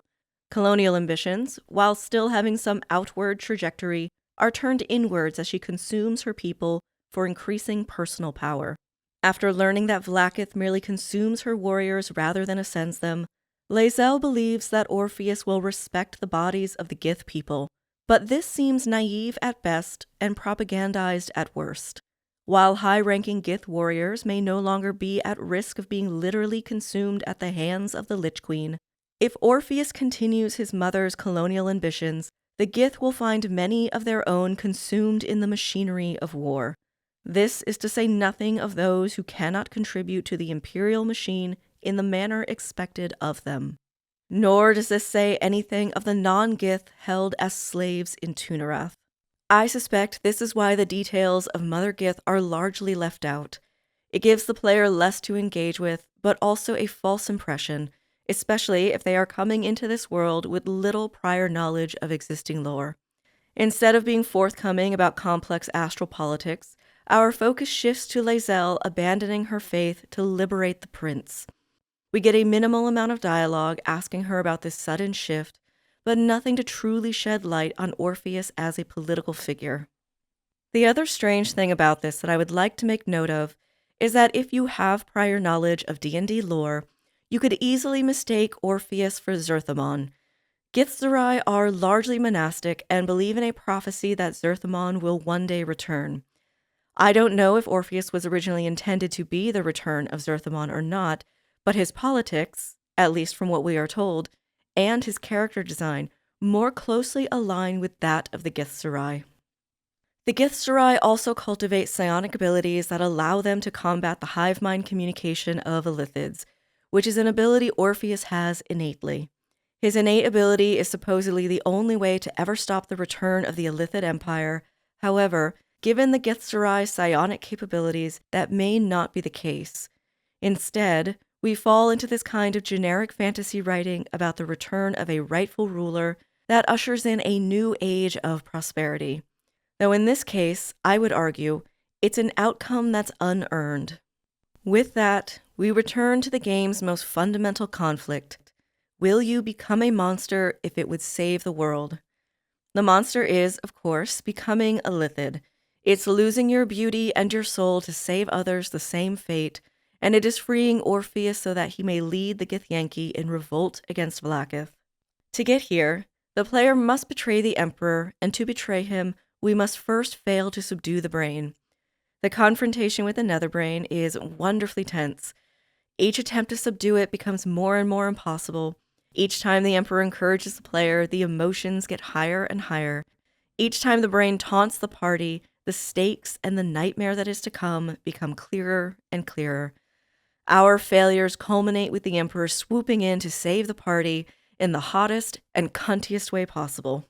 This is not over. The player was never meant to subdue the brain.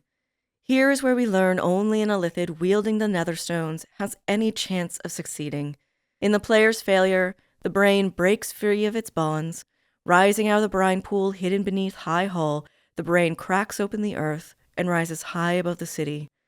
It commands a fleet of nautiloids battling Githyanki warriors who ride atop red dragons, while down below in the city streets, hundreds of newborn mind flayers feast on civilians. This is the final battle for the city. Despite the Emperor's continued protection over the party, the writing frames the failure to subdue the brain as another moment of paranoia, with none of the companions showing any growth or movement in their distrust. This is true even without the player triggering the Stelmane cutscene earlier in the game. As to whether or not the Emperor knew this would happen, which is an option the player can ask him about, he claims he does not. I, personally, find it unlikely that a character so risk-averse would gamble on such a high probability of the stones falling into the brain's grasp if the player character was destined to fail. Though, of note, the brain's evolution is foreshadowed in many of the writings we find on the Elder Brain, though our journal is never updated with this information. Much in the same way, it's never updated in Act 2 when we discover writings that the Absolute is in Elder Brain. Though its evolution is foreshadowed, the exact method of bringing it back under control is never alluded to.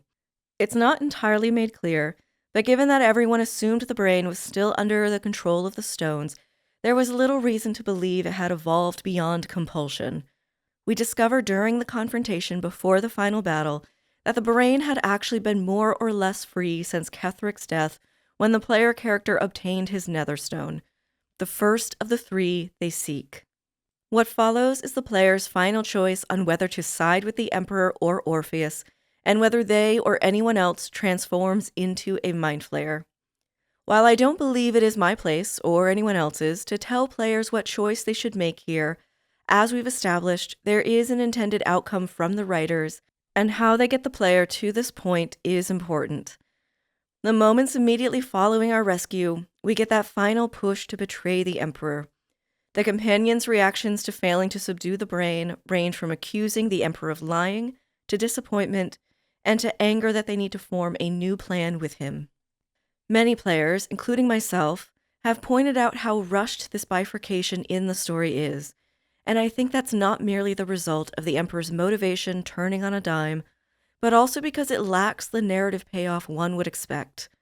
The Emperor, the monster that carried you and your companions to this moment, who encouraged you to gather allies he can neither control nor manipulate, and who deduced the means to win against the entity that enslaved him, is now forced back into thraldom once Orpheus's protection is lifted. Regardless of the player's dynamic with this character, this bifurcation is an important moment. Someone will need to become illithid.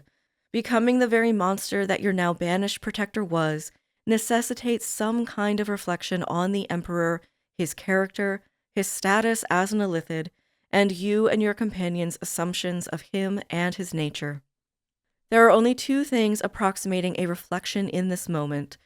The Emperor pleads for the stones and makes a largely reasonable case for why you can trust him. However, it doesn't provide many responses and dialogue opportunities that genuinely challenge the player or provide reflection and reassessment of the situation. Perhaps the most frustrating option here is to tell the Emperor that he left information out at every turn, as he merely replies, But I am a mind flayer. Illusion is my language. and I suppose this is all we can expect from the writers at this point. He'll also admit that he called the Githyanki evil so that you would work with him. However, this is something he never said. Back when his form is first revealed to us, he tells us the Githyanki are our enemy. This is actually true for the vast majority of the game. In fact, if you kill the Emperor when you first meet him, it's game over. Orpheus does not continue to extend his protection to you. The second thing that approximates reflection is a rare dialogue from Orpheus once he's freed. Do not patronize me. You rejected the illithid when it no longer suited your needs. No doubt you freed me because it suits you now. I would honestly appreciate this observation more if the writer's methods of pushing the player to side with Orpheus weren't so revealing. They claimed to have worked in all these layers of manipulation into the Emperor's character, much of which comes down to stoking the player's paranoia through selective dialogue, singular perspectives, and conveniently absent lore, while also leveraging the anxieties and insidious tropes of gay panic and transphobia in their construction of the Emperor's monstrosity. What we're left with is hardly what I would describe as a masterfully manipulative character. Rather, it's cynically manipulative writing. Once Orpheus is free and the Emperor is enthralled to the brain, Orpheus tells you that you should have submitted to death and claims that his honor guard would have killed the brain before it could evolve. It's a statement without support from the narrative. Orpheus and his honor guard are bound to the astral prism and have been for millennia. What remains of them with Voss would not have been enough to battle the brain and the cults of the Absolute, especially considering Vlaakith's role in attempting to sabotage the prism for her own protection. However, the player does not get to challenge Orpheus on this spurious claim. It's just kind of left there, and we move on to the player's choice to transform or not. And Ceramorphosis, in the end, is largely a transformation in appearance only.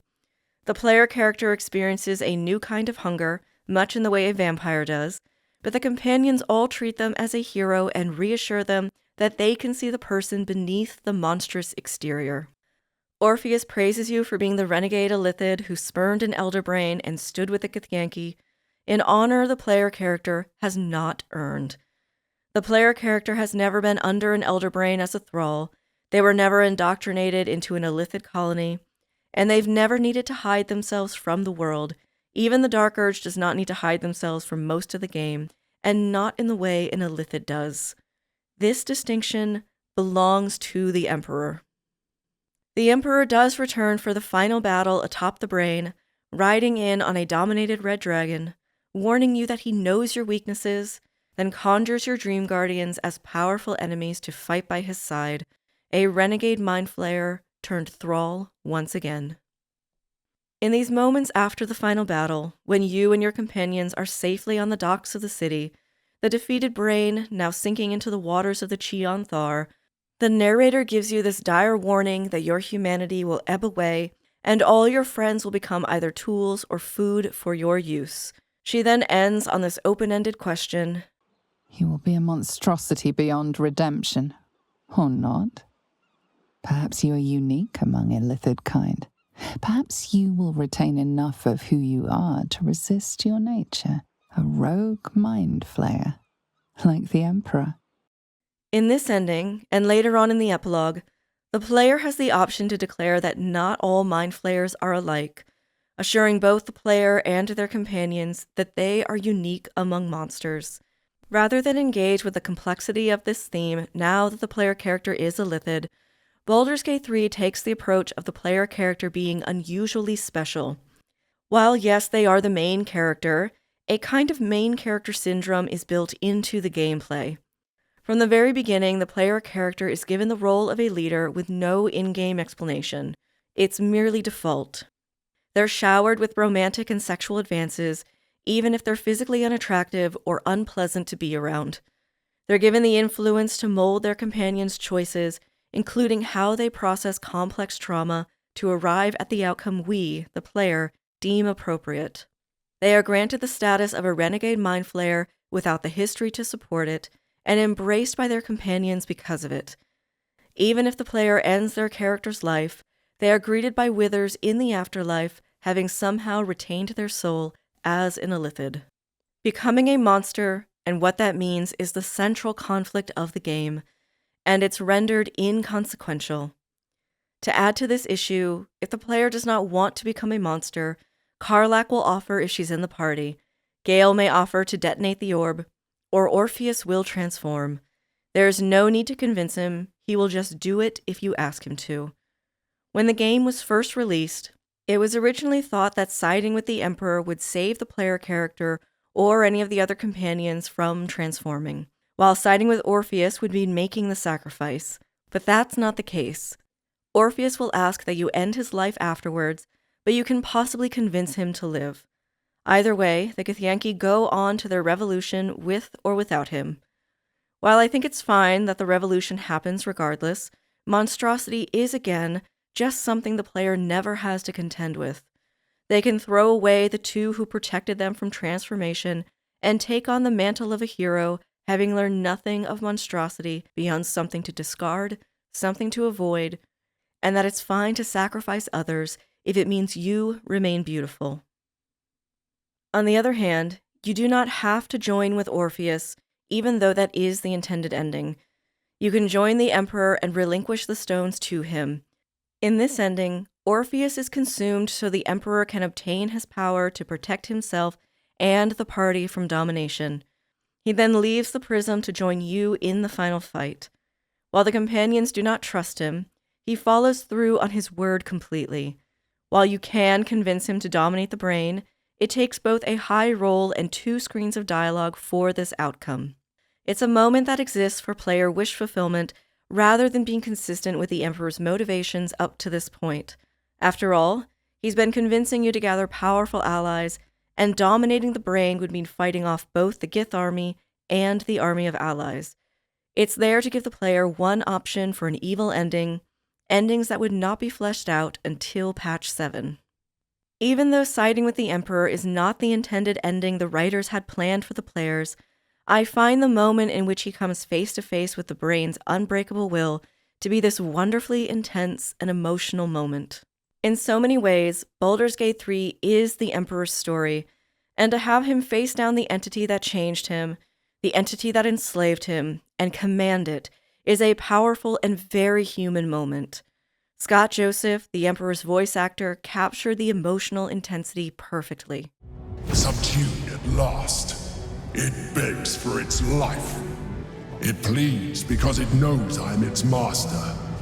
I will finish this.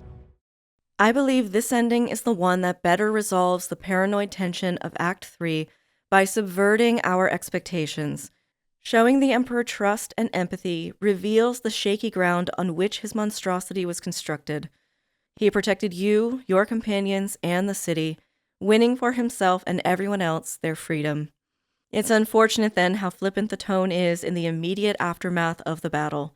Larian received a lot of criticism from Astarion fans with how detached the companions are in his Spawn ending. So much so that Larian eventually rewrote and re-recorded the companion reactions to be more heartfelt, whether it's in character or not. Astarion is cursed to flee the sun, as I am cursed to walk in it. Do not belittle him with pity. He is a survivor, and will thrive upon what bounty the darkness provides. There is life in him yet. This tonal problem exists and is arguably far worse with the Emperor. Your companions will be grateful that no one became a monster, then sheepishly apologize to him. And his response? It makes little difference to me. I did what I had to secure my freedom. While on some level I can understand how many players come away with the impression that the Emperor is merely selfish in his motivations, and this proves it, I think that if all your allies are this glib about your bravery in saving the city, this response is more measured than it has any reason to be. Now remember how we put a pin in Will's quest from earlier with Ansor? On the docks, one of your companions will begrudgingly tell the Emperor something to the effect of how they will miss him, or that they misjudged him. If Will gets to speak, and there's no guarantee that he does, he has no unique lines. There is no mention of Baldur, who now stands before them as the Emperor, the hero who rose to save the city in its moment of greatest need when Ansor failed. Perhaps the moment in which it becomes clearest that this is not the intended ending is the final line from the narrator. I will miss you too.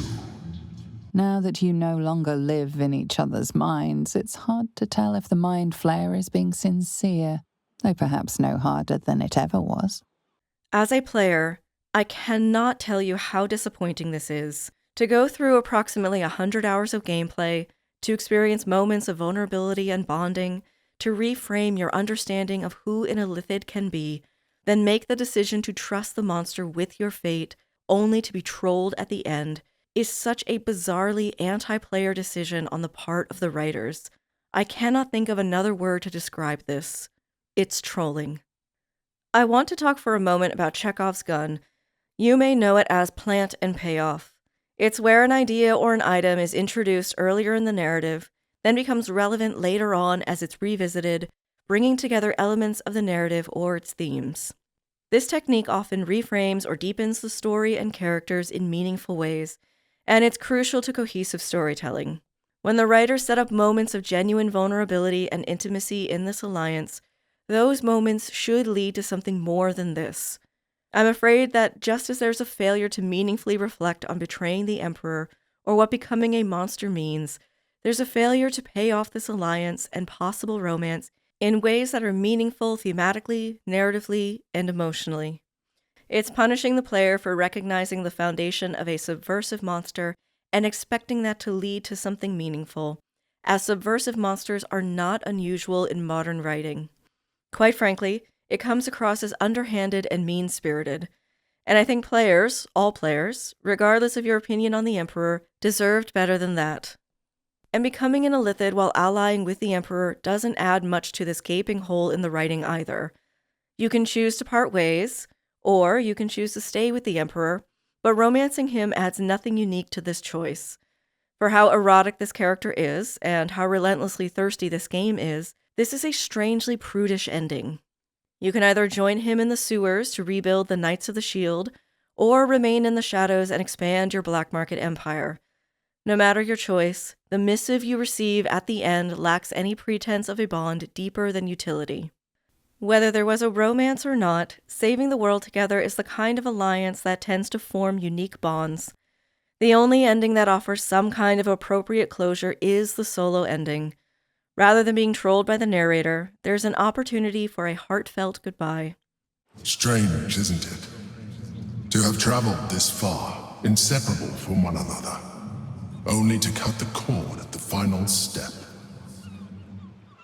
I'll miss you, you know. You have become important to me. And should our paths ever cross again, I will be glad to see you. What we end up with, for the most part, is a far more banal and cliched monster movie-type ending in which Monstrosity, the monstrous other, exists to be defeated, to be utterly destroyed so that society may return to its superior traditional order. If transformed, the player never has to contend with a new monstrous form in a meaningful way. If not, any partial transformation disappears without a trace. The Emperor and the Brain are defeated, and Orpheus goes on to restore his rightful place, or dies and the revolution goes on without him. If you joined the Emperor, he returns to the shadows, to the sewers, a monster still in the city he saved, and with only a lukewarm acknowledgement of his bravery from the people he fought side by side with.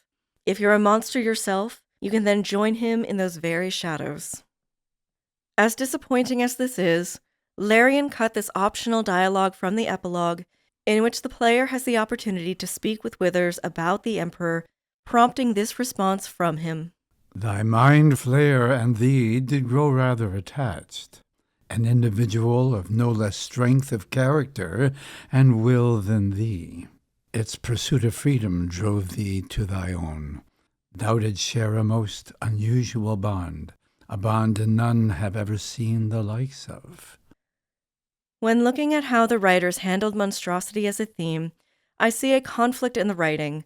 On one hand, the Emperor is a plot device to get the player to the intended ending, and his monstrosity is leveraged as the means to steer the player. On the other, I see where the writers attempted to truly add depth to this character, to make him more of a companion, and in some ways they succeeded. The developers, and even the voice actor, have disclosed in interviews that it's up to the players to decide if the Emperor is trustworthy, if he's honest, or if it's all a facade. As an RPG, the player's engagement with these questions is tangible in their choices and gameplay, but I find something very empty about how the writers handled this. It's as though they couldn't agree on who the Emperor should be as a character, or what becoming a monster means. Thus, the story leaves us grappling with the tension of these two unfinished concepts that are never resolved with satisfaction. This is not to say that the writers needed to make the ending easily digestible, as not every story needs to wrap up its theme neatly. Expanding upon or deepening the theme in ways that doesn't provide easy answers or that perhaps only provides partial closure can be more satisfying because it invites the reader to reflect further upon the story after it ends. I think Frankenstein does this masterfully. As Victor lies on his deathbed speaking with Walton, he confesses, "In a fit of enthusiastic madness, I created a rational creature, and was bound towards him to assure, as far as was in my power, his happiness and well-being. This was my duty. But there was another still paramount to that. My duties towards my fellow creatures had far greater claims to my attention, because they included a greater proportion of happiness or misery. Urged by this view, I refused, and I did right in refusing, to create a companion for the first creature." Once Frankenstein is past, the monster arrives in the cabin.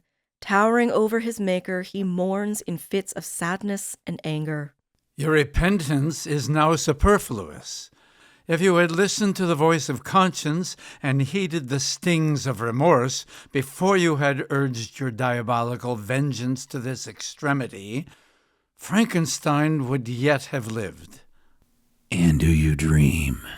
Do you think that I was then dead to agony and remorse? My heart was fashioned to be susceptible of love and sympathy, and when wrenched by misery to vice and hatred, it did not endure the violence of the change without torture such as you cannot even imagine." Walton softens upon hearing this, but fights off the pathos he feels for the monster. It is well that you come here to whine over the desolation that you have made. You throw a torch into a pile of buildings, and when they are consumed, you sit among the ruins and lament the fall. Hypocritical fiend, if he whom you mourn still lived, still would he be the object. Again would he become the prey of your accursed vengeance. It is not pity that you feel. You lament only because the victim of your malignity is withdrawn from your power. Oh, it is not thus. Not thus. You, who call Frankenstein your friend, seem to have a knowledge of my crimes and his misfortunes.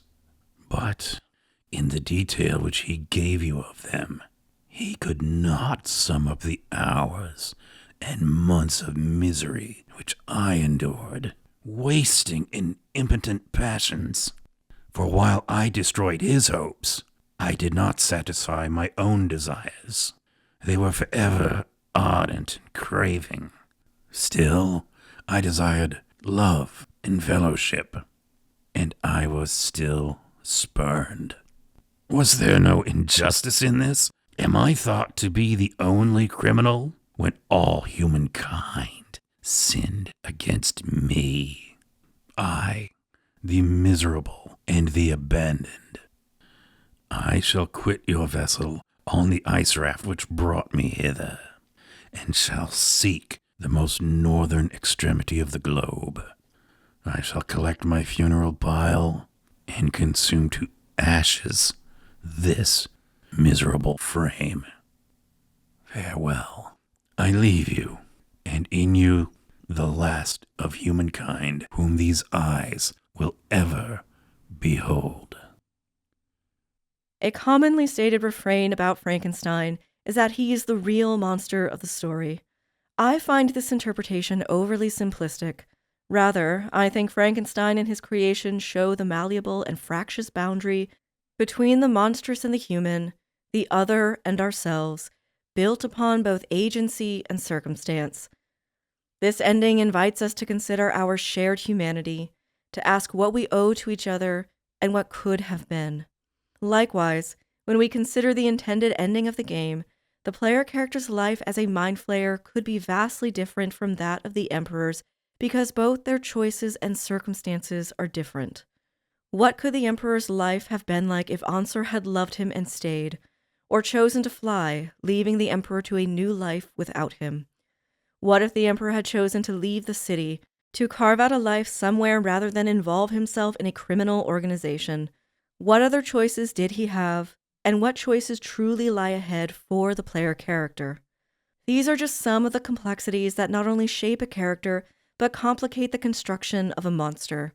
I find it such a bizarre choice to effectively toss away the story's most central protagonist and to leave its most central theme unfinished and its potential unfulfilled. Conclusion: The Battle of Purposes. In the interest of contextualizing Baldur's Gate 3, I want to use the final chapter of author and professor Laura Westengard's book, Gothic Queer Culture, Marginalized Communities, and the Ghosts of Insidious Trauma, to provide for us the framework with which to close this analysis. They dedicate this last chapter to unraveling the means by which neoliberalism appropriates Gothic storytelling under the guise of liberal progress. They write, quote, "Gothicism is perhaps best characterized by its excess, bringing the disruptive, the unspeakable, into our field of vision. As much as these visions horrify, they also provide glimpses of promise in their mutation of reality. This is what makes the Gothic something that visionaries turn to, as well as those who would use its alternate realities as cautionary tales. No matter the motive, the Gothic is always already queer, since its monsters, ghosts, and transgressive desires expose a world outside of normative structures. This exposure is titillating, and its deviance has historically been exploited to bring people temporary excitement with a comforting return to normalcy. The queerness destroyed, and order reestablished by the last page. Queers, however, have always been good at finding representation in cultural productions meant to punish and erase them, reappropriating and redeploying that which was meant to silence them. Gothicism, however, has always had the dual function of exposing queerness while policing it, and this function continues as popular culture reappropriates the queer reappropriation of the Gothic in an ongoing battle of purposes." End quote. Perhaps as much as any other conflict in the game, this battle of purposes is very much at the center of the post-queer world of Baldur's Gate.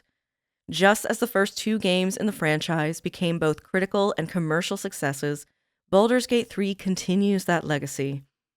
With that in mind, games are no longer a subculture, but part of the mainstream culture and media. Becoming mainstream entails a greater incentive for representation to better accommodate a larger, more diverse consumer base. However, that representation often finds itself within and capitulates to the confines of neoliberal capitalism. Baldur's Gate is situated within a property with a long history of problematic media and gaming rules, and the company has had to adapt over time, rewriting and reworking its lore and gaming editions to better reflect an increasingly diverse player base and changing cultural landscape that has far outpaced the inner makeup of the gaming industry. In an effort to make the game inclusive and welcoming for players, while also maintaining broad appeal, queerness gets appropriated along the lines of hetero, homo, and cis normativity. Racial discrimination, as far as it's condemnable, falls neatly along the line of playable races, while races like goblins, bugbears, and ogres are the uncouth, uncivilized races relegated to the borders of society. Hobgoblins are only treated marginally better with the inclusion of Blurg, a well-spoken, educated hobgoblin whose mission is to civilize the Underdark. His friend/husband/roommate Omeluum, the only other renegade mind flayer in the game other than the Emperor, is likewise on a mission to civilize both the Underdark and his kin. Unlike the romantic anti-hero/villain characterization we find with the Emperor, Omeluum is firmly situated in a relationship with another outcast who has assimilated into the broader culture, but their relationship is all subtext and no outward affection exists between them, nor does there exist confirmation of their relationship beyond that of colleagues. To return to the central conflict of the game, becoming illithid and the grand design both present an existential, totalizing threat rooted in the imagery of aberrant bodies, violent death, and visceral body horror that stands in stark contrast to the normative standards of beauty, embodiment, and sexuality that can easily assimilate into the structures of a neoliberal society that has already normalized both hetero and homosexuality. It gives the impression of progressive values to the audience while reinforcing the very norms that otherize those that do not conform. By placing the Emperor at the center of this conflict, this theme no longer exists in abstract, but in a character, a deviant other we can and are compelled to project our paranoia and anxieties onto, and eventually destroy, returning everyone to comforting normalcy. I'll reiterate here that at least to the game's director, the Emperor is little more than a body to ultimately be discarded. Of course, there is the hope that you've sacrificed yourself by becoming the very monster you sought to destroy. Most likely, you've sacrificed someone else in your place. By placing the Emperor into a queer relationship with nature, as well as the broader setting, the game reinforces the values of hetero-cis-normativity and white neoliberalism.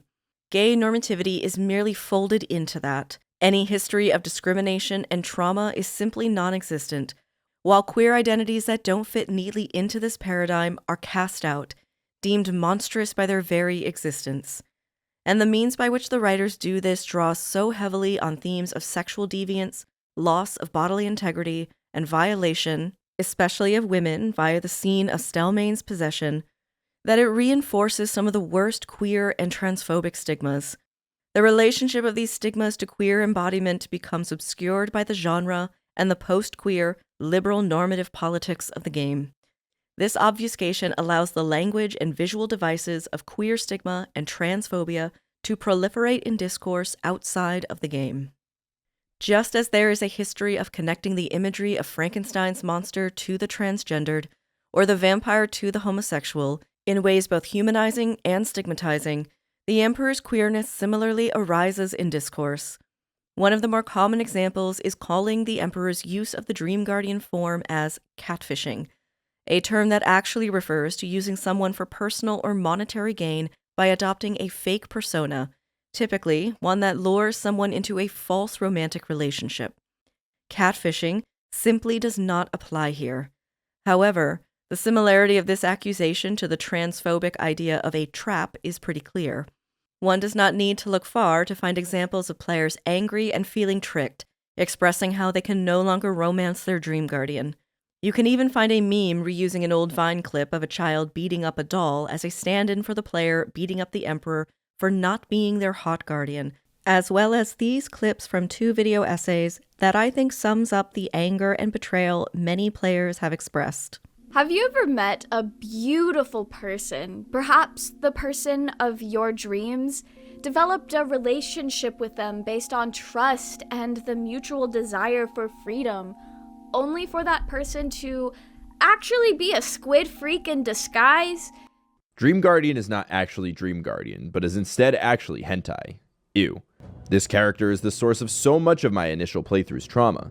The disappointment when I learned that this dream companion I chefed up for an hour in character creation was actually just this slimy freak. And those are just a couple of examples. In fairness, now that the game is over 2 years old, this comes up less often, at least as far as I've seen. But when the game first came out, and for quite some time after that, This accusation over catfishing was seemingly everywhere in online discourse. And for a game with as much discourse regarding abuse as this one, Onsor is almost never identified as someone who abused the Emperor. While many players understand that the Emperor had the right to defend himself, very little of the discourse identifies the parallels between his experience with that of conversion therapy. And again, when the game first came out, many players expressed similar anger that Onsor had not successfully killed the Emperor. The Emperor's physical appearance is also often the subject of ridicule and disgust, much of which, as we noted in Part 4, is directly related to his embodiment and sexuality. The writers make the Emperor's tentacles both appendages of violence and erotic pleasure, something not problematic in and of itself, but when combined with tropes that involve the violation of female bodies, those appendages can become markers of sexual deviance and predation. I think it's important when coming across discourse like this to not make the mistake of assuming the values of the person or persons who may have posted something similar to the examples given. I think most of the time players will post opinions like these without realizing its connection and similarities to reactionary language. While it's possible they are speaking directly to their values, they also may not be. And it's worth not assuming something malicious, as it's most likely just carelessness or a lack of media literacy. However, when players adopt the language of transphobia and gay panic, I think they're accurately reading the subtext and coding present, but not making the connection of these devices to this reactionary language, because that subtext is obfuscated through the medium, through the genre, and through the liberal, post-queer lens of the game. While media absolutely can, and does, hold influence to shape our perceptions and beliefs, that relationship is complex and can probably never be entirely disentangled.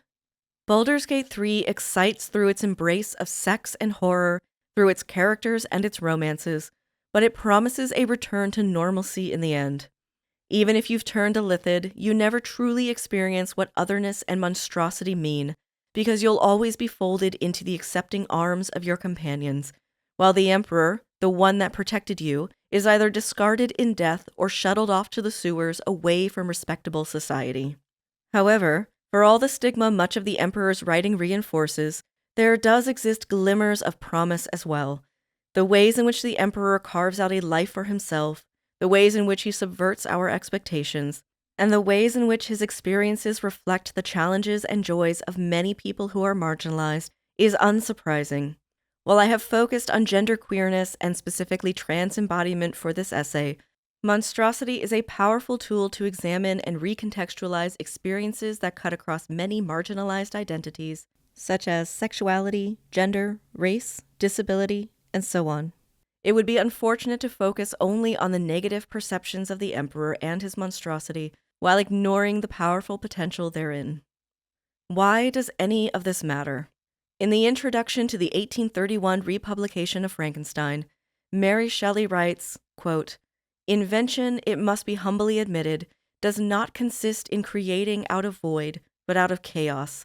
The materials must, in the first place, be afforded. It can give form to dark, shapeless substances, but cannot bring into being the substance itself." End quote. Shelley is, of course, speaking on multiple levels here, both about Frankenstein and his monster as characters, and about the novel itself, a novel she once called her own hideous progeny. When I was first collecting my thoughts to write this analysis about the Emperor and Baldur's Gate 3, Frankenstein kept coming to mind. Given its status and seminal importance in influencing literature and media, as well as its legacy in shaping our understanding of monstrosity, the richness of this text felt like a natural place to start. Just as we can situate Frankenstein in the literary canon and trace its genealogy through time, we likewise must contextualize our current media rather than look at it as though it exists in a vacuum. This is important because despite games being a multi-billion-dollar-a-year industry and gaming culture becoming increasingly more mainstream, I think it can be easy to dismiss the importance of games in the broader media landscape. Baldur's Gate 3 was and is a huge financial and critical success, leveraging the already successful IPs of the Baldur's Gate series and the Wizards of the Coast to bring a new chapter and new players into the franchise. The game swept every Game of the Year award, including a Hugo, and won Outstanding Video Game at GLAAD's 35th Annual Media Awards. It has repeatedly been praised for its LGBT representation from the industry and players. Despite all of this, trans representation remains minimal. The only literal trans character in the game is relegated to an excessively minor role, while the Emperor is mired in harmful tropes and incomplete writing. The moments of subversion and promise that challenge the player and humanize the character are often shrouded in manipulative writing, cruel jokes, or simply buried so other parts of the story can have more focus. Yes, Baldur's Gate 3 is full of LGB representation, but it also serves as a prime example of how liberal norms appropriate countercultures and sanitize them. In this case, trans and queer identities that do not easily conform to societal norms are transformed into the monstrous other, never to be fully trusted nor welcomed. That, or utterly eradicated. I want to say that I've enjoyed many, many hours playing this game. I'm not coming at this as someone who hated the game, nor am I going to judge anyone who enjoys it. I loved it, and I still pick it up from time to play. I know many people feel a deep connection to the characters and their struggles, and I don't want to take that away from anyone. But I think it's important to look closely at our media. All stories reflect the environment in which they're written. Baldur's Gate 3 was developed during a period of increasing visibility for queer identities in media, along with increasing anxiety and reactionary politics in response to this visibility. I have no doubt the developers sought to create a game in which their audience could feel included and escape into this vast fantasy world. But gaming development is also a business, and reaching the broadest audience possible while trying to remain inclusive tends to result in folding marginalized identities into the existing societal framework, so far as they will fold in. This framework, by its very structure, reinforces the dominant culture while excluding those that do not assimilate. That's how capitalism adapts without ever sacrificing its values to more revolutionary ideas. Even so, stories of monsters persist because monsters can never be fully and coherently known according to Westengard. And when motion pictures brought a new form of media to the masses, Frankenstein was adapted into a silent film and later into the landmark 1931 horror film. To date, it's the most iconic visualization of the monster. These adaptations faced limits in this new medium, while also facing the challenges of financial and audience success in a new market and industry. Changes were made to give the story more appeal.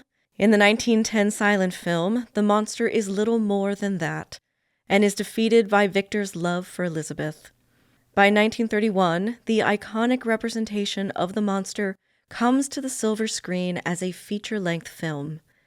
This film, already the adaptation of an adaptation, eschews the original depiction of the monster who was agile, intelligent, tragic, and complex, rewriting him as a slow and lumbering mute.